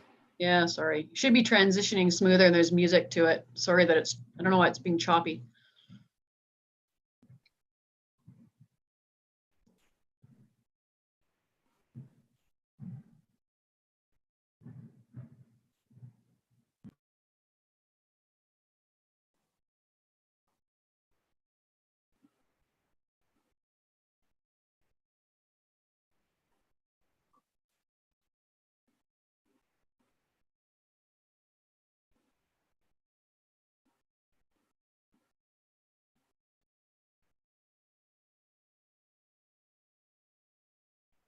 Feel free to narrate or throw any detail into this, Krista, as it moves along.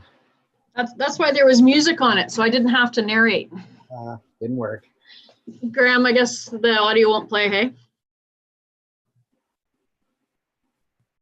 I can hear it on my machine, but I guess it's not coming through Zoom. Oh, okay. You might just have to sing along, Krista. To sing a song? I could play something on my... Maybe you could talk about like whose trucks and machinery we're looking at here, and how all that came together. Well, it was actually a pretty fun project to do. We had so many people support us. So this was the first phase we did, which was the parking and driveways. So Dave Walker was in the pit at the Diking District, just behind Veloz there, and we brought 69 loads of pit run in. And then we had Doug LeBlanc, Rick King with a CME truck, Ken Greenway, who at 82 years old did 11 hours in the heat with no air conditioning.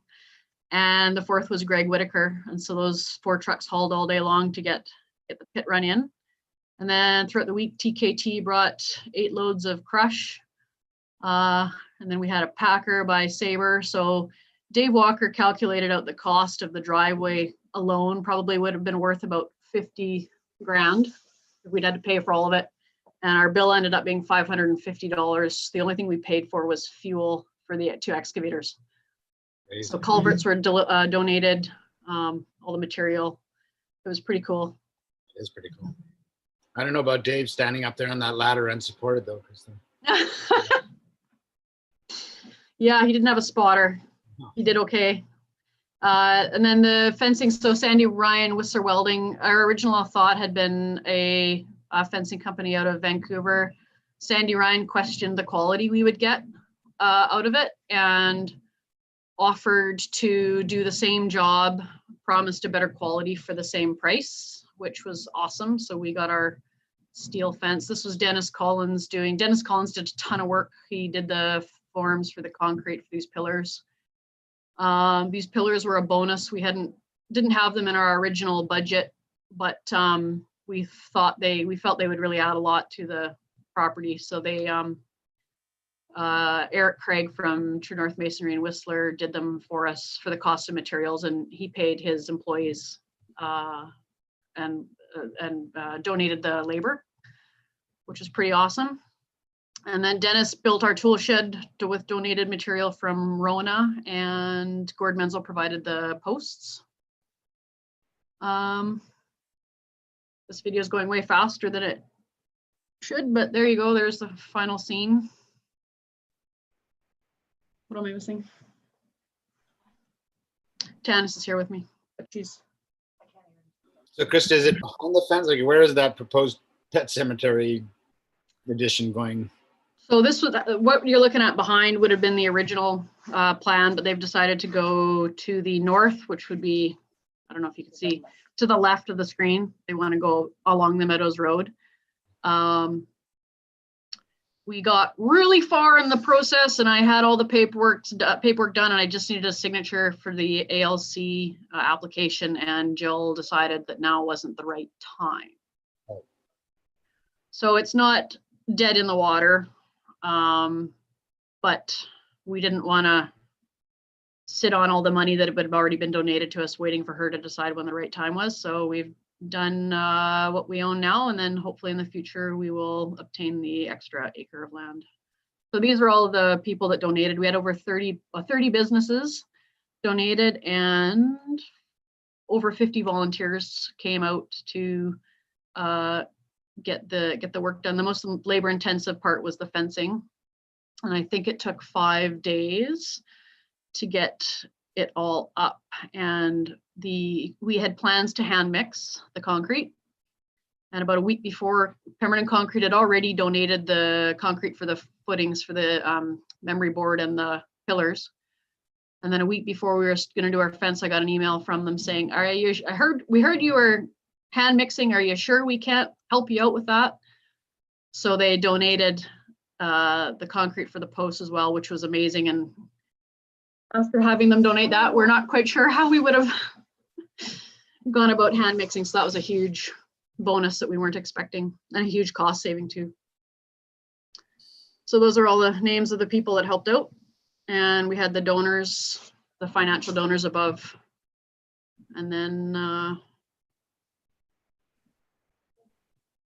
yeah, I'm not sure what else to tell you, except that we're not done yet. So what is left? The columbarium was the biggest financial ticket item that we have not purchased. The memory board, we know where we're getting it from. It's being donated, but we have to build a frame to hold it and then a plaque to put on it. The one plaque that's there already was donated to us from the Miller family that commemorates the two veterans from Pemberton who didn't come home from World War II. And we'd like to put another plaque on the other pillar to kind of commemorate the site. And then just tools for the tool shed. We need some shovels and wheelbarrows and the I don't know what you call it, the lift for lowering caskets. I'm not quite sure that it will work again. It's on its last leg, so that needs to be somehow repaired. And then just a couple benches to put around the site. Alan Fraser's volunteered to do some landscaping, not a lot, but hopefully some stuff, landscaping along the front edge there. The shed will have doors. We've got the doors already. I think Dennis is going to get them put up this week, hopefully. If not, it can wait till the spring. So there's not a ton left, and most of the labor-intensive stuff is done. It's just a case of a few extra details and then the columbarium. Awesome, thank you. Is that the top of Tanis's head in the background you're talking to? Is that what's going on there? You're hiding. Yes. Hi, Tanis. You can't hide. She's here for my moral support. Any questions from committee members? Mike? Go ahead. Through the chair, I'd just like to say thank you to all these guys for tremendous work and for Krista to really put this thing together. Well done. Thank you. Go ahead, Councillor Zant. I just wanted to say something similar. It's just the amazing work you guys have done putting this whole project together, and just from start to finish has just been fantastic. Are you going to put that video up on your Facebook page, or is it already there? It's on the website. Okay. I'm not smart enough to figure out how to load it onto Facebook because right now the file is so big that it has to come from my Dropbox. Yeah, if it's on your website, I just would like to forward it on to a couple of people who are curious about the project. Yeah, if you were interested in watching it, it's too bad it didn't work because it's about a 6-minute video and it flows better with music. So perhaps I could. Well, Graham's got the link actually if people do want to, or it's on our website as well. Yeah, I'll check your website and forward it from there. But yeah, this has been a great project. So thank you very much for taking care of that. And I remember the very first military meeting I went to, and it was a dream, and now it's come to reality. So it looks fantastic. Yeah, it was pretty cool to see it happen. For sure. And yeah, no, to echo that, I think it's amazing the way you guys brought community members together on this project. And I think a lot of people don't know about it. And now that I've seen your progress on it, especially, I think it's something you guys need to celebrate a little bit more. So I think the community watching, looking at the list of donors and volunteers and the way that came together for the cost is unreal. And that's the kind of sort of story that people could probably appreciate hearing right now. So I don't know how you spread that around, but you got to celebrate that. I think it's really, really cool. So yeah, it's something we've struggled with even with our alumni funders, or how to get the word out, because we've got a Facebook page, we've got a website, there's a few articles in the paper, plus we put a big thank you ad in the paper. Yeah. And still people drive by and go, oh, I hadn't heard about this, or I didn't know how you're doing it. So if you have any ideas as to other ways of getting the information out there. Fair enough. Well, kudos to you and top of Tanis's head back there. Good job, you guys. Thank you. See you guys. We'll talk soon. Right on. Okay. That's amazing.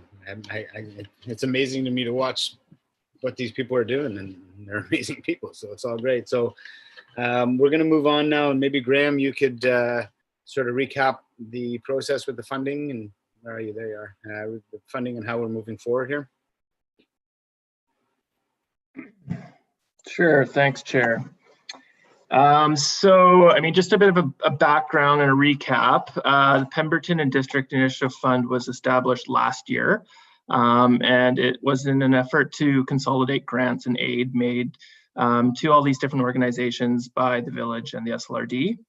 So 2020 was the first year of the program, and we treated it as a transitional year just because of all the other funding agreements that were in place under the previous programs that were active through to the end of 2020. There's just 2 outstanding CIOF agreements with the Village of Pemberton, and that's with Pemberton BMX and PORCA, the Pemberton Off-Road Cycling Association. So Pemberton BMX's presentation today was just on the report. They didn't submit an application for 2021 because they're still under agreement. And PORCA sends their regrets. They weren't able to send their executive director today just because of a last-minute emergency, but they're hoping to potentially report or do a presentation in 2021. So all the other funding agreements we have and have had will complete at the end of this year of 2020. So 2021 offers a relatively fresh start for new PDIF applications. 11 organizations that received funding in 2020 submitted funding reports, reporting on the activities they carried out this year. And those were all attached to the staff report as attachment number 2 and addendum number 1. Being split up because of the December 1st reporting deadline, which fell after the meeting's agenda publication date.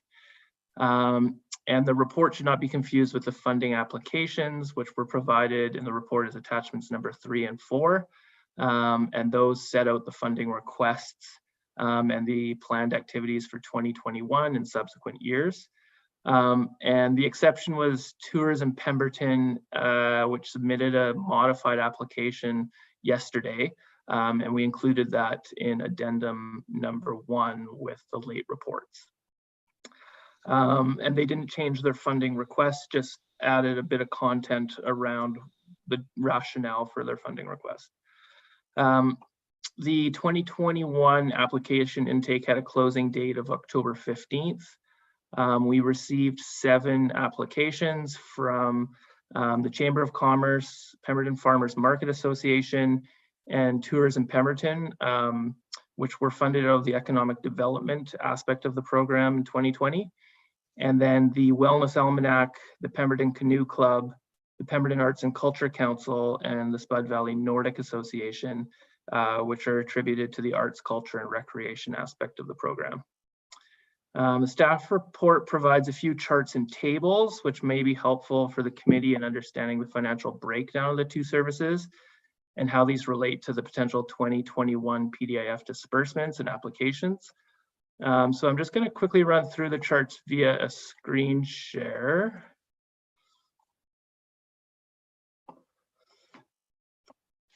And note on that, you can see. So the first tables here are table 1.1 and chart 1.1 for the economic development aspect of the program. In the first table 1.1, you'll see the 2020 funding amount in that second column from the left, the proposed 2021 funding type and term, the proposed 2021 funding request, as well as the percentage increase year over year.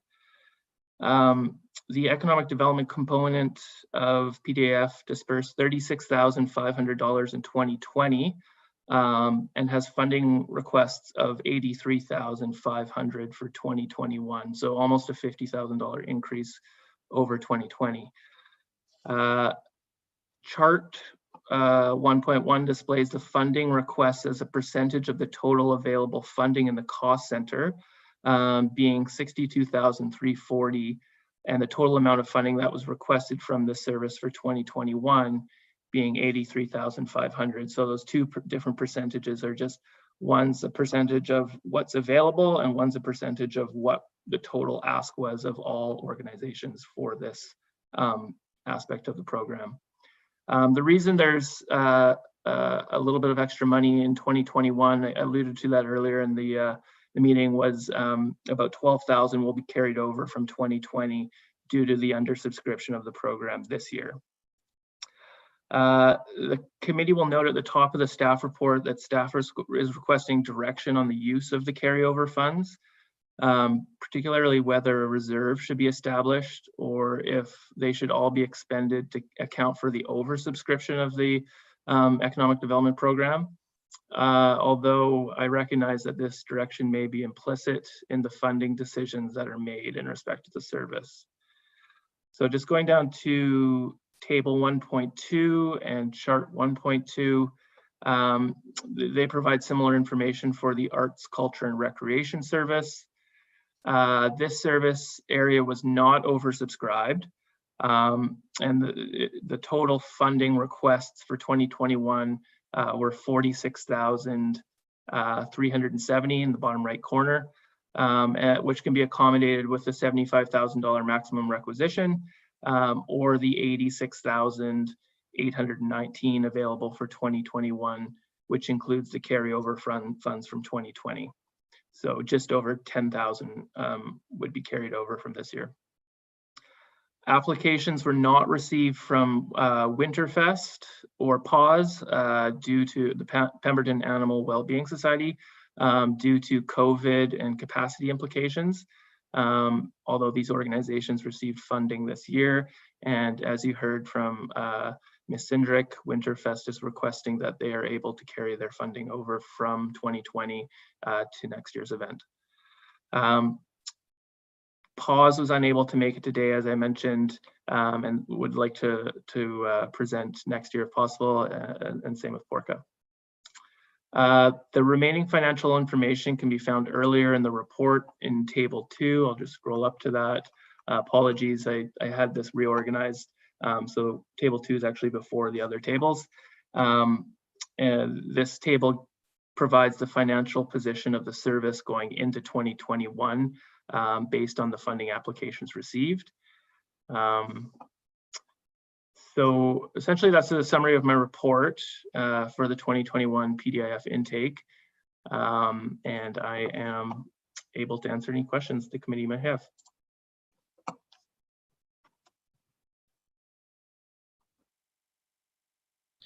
Mr. Haywood, or Ms. Helmer, or whoever would like to take you, can you maybe just, I mean, I filled in council, but just for formality, explain what the decision-making process from here on these funds before we enter into some of the requests, a conversation about some of the requests.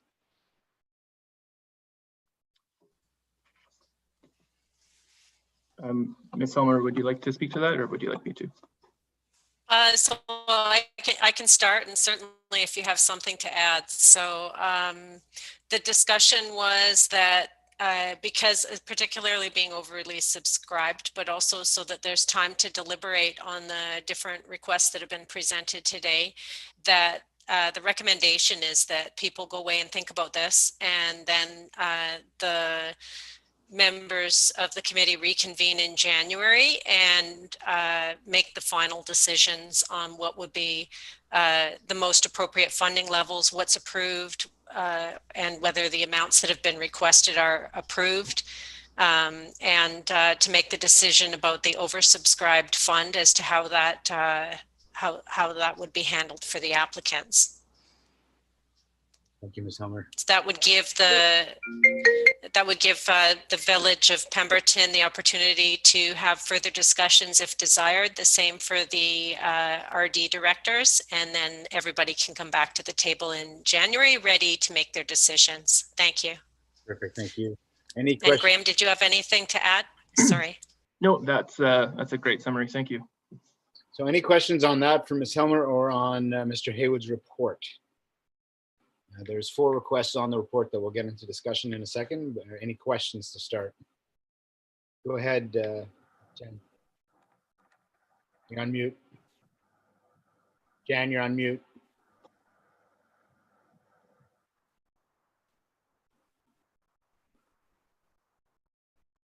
Can you hear me now? Can you hear me now? Oh. Yeah, start over though. We didn't hear anything yet. Okay.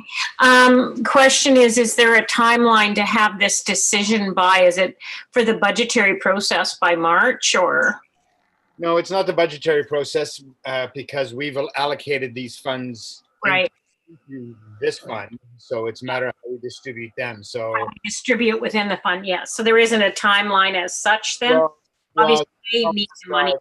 as Ms. Elmer described, we're going to take it back to council and have our conversation over there. And then we're going to come back to this table as the PVIS committee, the regular PVIS committee, have our conversation here, make those decisions on funding that then has to be ratified by the board. So if all unfolds well, and Ms. Elmer told me if I'm off on this, it should go before the board for the January meeting, I would expect, and therefore funding decisions will be made by January, the end of January. Okay. Any other questions?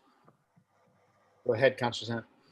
I just wanted to be clear that these are just asks. I mean, the amounts can be modified as per our discretion. Is that correct? Yeah, I mean, some of them, if you look, and Mr. Hayward, maybe you can add some context if you like, but if you look, some of them are there's different styles of funding. So some of them are ongoing and decrease over time so that they're weaned from the fund, so to speak, and they become more self-sufficient. So some of those numbers are kind of already determined. Doesn't mean we can't have a discussion around them. Some of the new asks, that's entirely up to all the elected to make the decision in terms of what they want to fund. So Graham, did you want to add anything to that? Does that make sense? Thanks, Chair. Yeah, no, that's a good summary.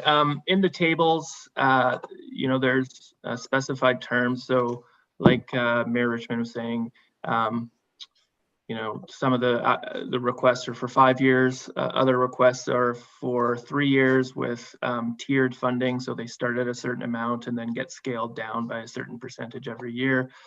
And that was all just sort of subject to the policy and specified in the PDIF policy.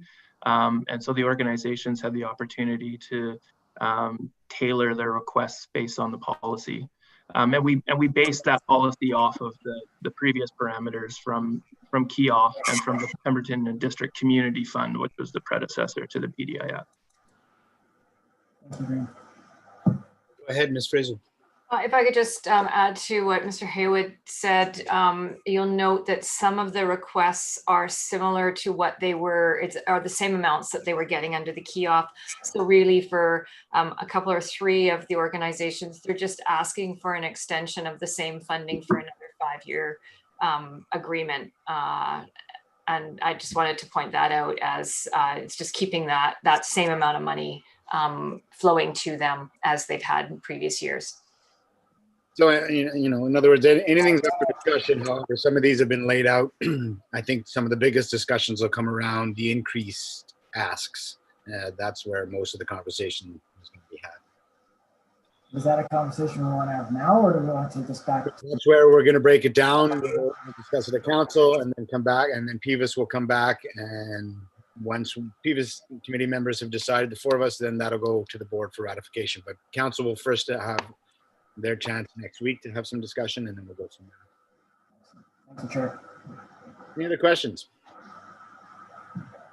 Looking at the request from staff on the report, I'll jump around. To me, in my mind, the request for number 2, the board to provide direction on the use of surplus. In my mind, I think we discussed the actual requests to see what we want to fund and see if there is a need for that. In other words, maybe we don't want to give out full amounts and therefore don't need to go in the surplus and can discuss a reserve. So unless other people have other thoughts, I feel like we wait for that discussion until we've gone through all the requests. Go ahead, Councillor Zant. I would agree with you there, Director Richmond. I'm just curious, what page are you on for that recommendation? I'm on, there's no page numbers. I'm on the Hotmail, so. 38 has a page of that 4 items. Thank you. So. Let's talk about how much we're gonna. Sorry, you lost me. How much we're gonna give out before we decide we're going to go into the. Yeah, let's look at the individual requests, see if that adds what we decide might be fair funding, to see how that adds up, and if we actually have to go in, if we are oversubscribed. Go ahead, Councillor Craddock. Yeah, just wondering through the chair, do you want the rest of us on council to be in this, or we're going to talk about it next week at our meeting? I think, let me just look at the requests. I would say you guys are good to go at this point. If You're feeling comfortable with that? That's great. I really appreciate you inviting us, and it's always good to get with the volunteers in the community. Thanks very much. Okay, thanks you guys. Thank you. Ryan, you don't get to go. Okay. So, sorry, somebody said something? So the 4 requests, there's feedback or somebody's not on mute. The first is that the board provide direction to staff regarding additional information or changes that may be required in respect to funding requests. So in other words, Mr. Haywood, that's if we had wanted more information from some of these groups, is that what that's asking for? Yeah, Chair, I think additional information related to the applications and or just what I think the conversations that you're going to have at your council level and the electoral area directors might have when those come back to the board might suffice. I think that's just what I was getting at. You know, what additional information do you need? What changes might be required to the application funding amounts? And how to kind of structure the program so that everyone can be accommodated. Okay. Well, with that said, then all those requests I think fall into line with let's wait to answer those requests as we go through the process. Is that fair? Yeah, that's fair. Okay. So is there any direction you require, or are we just receiving your report at this point? I think it's safe just to receive the report at this point, and then have those discussions, and the discussion around these requests might be better addressed at the next meeting. Okay, so I'm gonna look for a motion to receive in a second. Question for you to save me some save me time, Graham. Sure, I'll go to you in a second, Ms. Clark. What happens with late requests? What did we allow for flexibility for late requests or one-offs that come after the fact? Because we're going to have a discussion, and maybe this would have been helpful for council, but I could let them know. We're going to have a discussion at PVIS and the council about how much we want to fund each group. Is there anything left over? So if we don't go into surplus, or if we keep that surplus aside, what does our program allow for late entries, late applications? So thanks, Chair. And that, I guess, is related to the third request, the allocation towards one-time funding requests. And so what I have done is allocated, like our target when we were setting up the service was $30,000 for one-time funding requests, because that's what the requisition was for the PDCF, which was kind of more under the one-time funding request stream. But because of the oversubscription in the economic development program, I've scaled that down to 5,000, and then 20,000 in the one-time funding request for arts, culture, and recreation. The 20,000 in that service can be easily accommodated because of the relatively low application amount for that program this year, whereas there's not really any capacity in the economic development program if all of the requests are entertained to the maximum value. Okay, thank you. That's helpful, and I think it'd be a good thing to remind us of that when we come back in January to bear in mind we want something in the bank for those late applications and those one-time opportunities that come up. So, okay, any other questions? And if not, I'll look for a motion to receive, please. Oh, sorry, Kristen, go ahead. Thank you, Chair. I just wanted to clarify, and Graham, that I think we're looking for the 2 resolutions on the agenda. Is that right, Graham? Yeah, thank you. Yeah, that's correct. Okay, so I need glasses. I need a motion that we accept the funding reports made in respect to the PDIF fund for 2020. Are they separate? That's all one motion, right? And that the SLRD district make final funding decisions respecting the PDIF funding in the January 2021 SLRD board meeting. Could I get a motion to that respect? Councillor Zant, seconded by Director Kennett. All in favor? Opposed? Motion carries.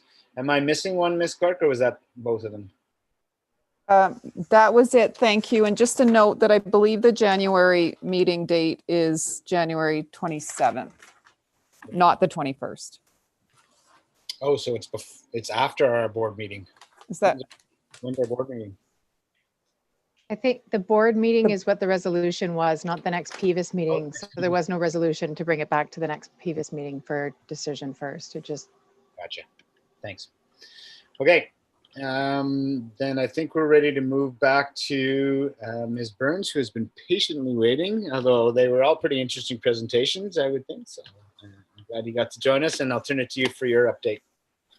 Thank you very much, Mayor Richmond, and thank you, committee, for allowing me to participate in the presentations. As new to my position still, I find it very pertinent to know what volunteer organizations are looking for and where they're looking for support. So I found that helpful.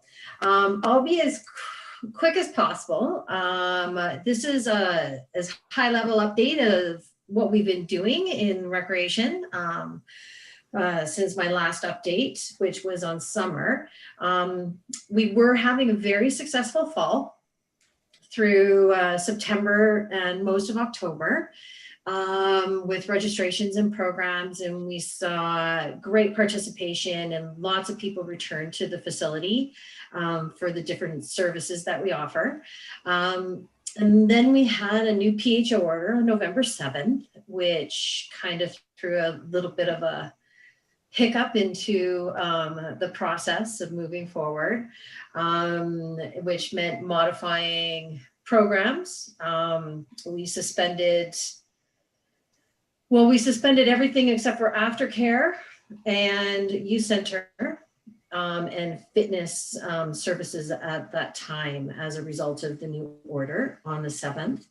And we did have to reorganize our fitness blocks to accommodate some additional time between users and increase our sanitization process. So we incurred some more additional expenses for our COVID recovery response. However, we're super happy with our new Ghostbuster backpack. I can clean both fitness spaces in 7 minutes, which is amazing. Absolutely amazing. We do still have school accessing the facility as well. I should emphasize that. We've been fortunate enough that school hasn't been impacted by the new orders, and SD 93 has continued without any hiccups, which makes us really happy. Currently, we modified all the blocks, increased the time. We've done some more facility updates. I think the big one that everyone should be aware of is our heating standards should be maintained through the winter. We had updated the geothermal system on November, I think it actually happened on November, I guess it was November 10th, and we added glycols so that will be warm. And so considering the doors are left open for portions of the day, that's nice. All of our fall processes for parks and fields continued as per the norm. You'll also see in there that when we get to parks and fields, the community, from what I understand, this is not something that's abnormal on the first snowfall. I know it's not abnormal with all my years of being in the corridor. Snow on a field makes for a great location to do 360s and donuts in your nice big SUVs and trucks. So unfortunately, we sustained some significant damage to the Meadows field as a result of that. We have pursued getting some quotes for repair to occur next spring. And it is unfortunately about we're looking at a minimum of $9,000, I think, to fix the fields. But we do have a police report. We did put it on Facebook, and our CMP is pretty confident that they'll find out who did it. So that's a positive, I guess. We've had the mask order. So the ministerial order came into place on November 25th as well, which just supported us moving forward with requiring masks in all VOP facilities on November 9th. That was a bonus. And we're finding that we haven't had any pushback at this point in time. There's a few people who, why do I have to wear a mask from the front door up to the gym? And I'm like, because you have to. So that's going all right though. So we don't really have too much pushback there. All of this has meant a modification to our hours. We're still opening at 6 a.m., but we are closing now at 9 p.m. versus 10 because we've had to modify blocks a little bit. So we're starting a little earlier in the afternoon, which has made a lot of people really happy. And we chose not to do a 9 to 10 p.m. block for fitness, as most people, we weren't seeing a lot of people for our 8:15 to 9:15 block anyway. That wasn't one that was overprescribed. So that was good. All staff is covering operations at this time. So we've been able to offset some of the budgetary losses, as Lena spoke to, Ms. Martin spoke to earlier this evening or this afternoon. So we're hopefully going to balance things out there. We're definitely running programs at a break even. And we have a lot of happy people coming and going from the facility still. So they're very appreciative of the fact that we are still open. We had another little hiccup that is kind of addressed in all of this as well on November 19th with PHO modifications. And then you're the first to know that the PHO modifications were executed at noon today as well. So a bunch of the programming that we had to put on hold again last week, we're hopeful we'll start to see some children back into the facility doing activities pretty quickly. I think the only one that's not totally addressed right now is gymnastics, because gymnastics did get shut down last Tuesday. We're moving forward and plugging away. If you have any questions, by all means, please ask away. Thank you very much, Ms. Burns. Any questions? Questions?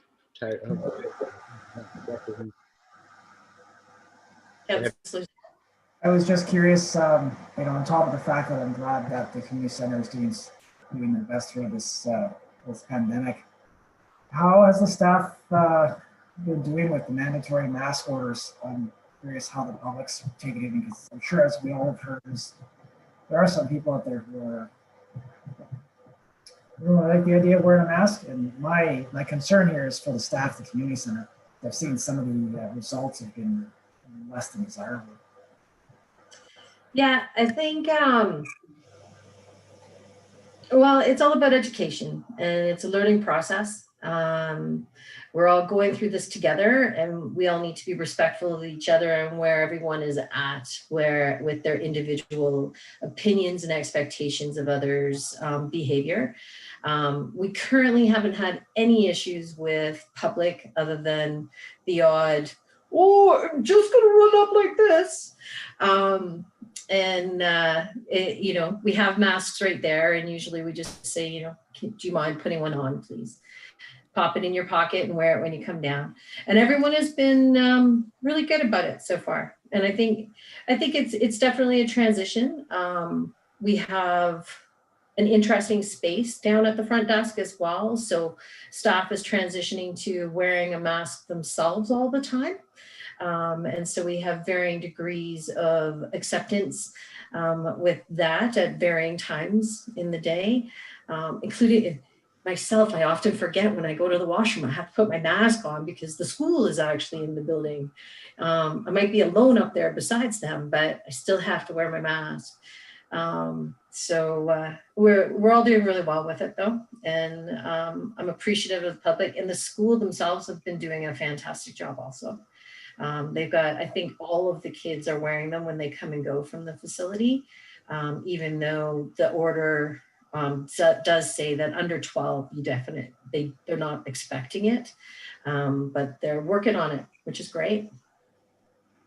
It's good. I'm glad to hear that. Like I said, I've been disappointed with some of the other reactions from other communities, and it's frightening. And my concern is for the employees within all the village. So I just wanted to check in with you, and make sure everything's okay. So thank you.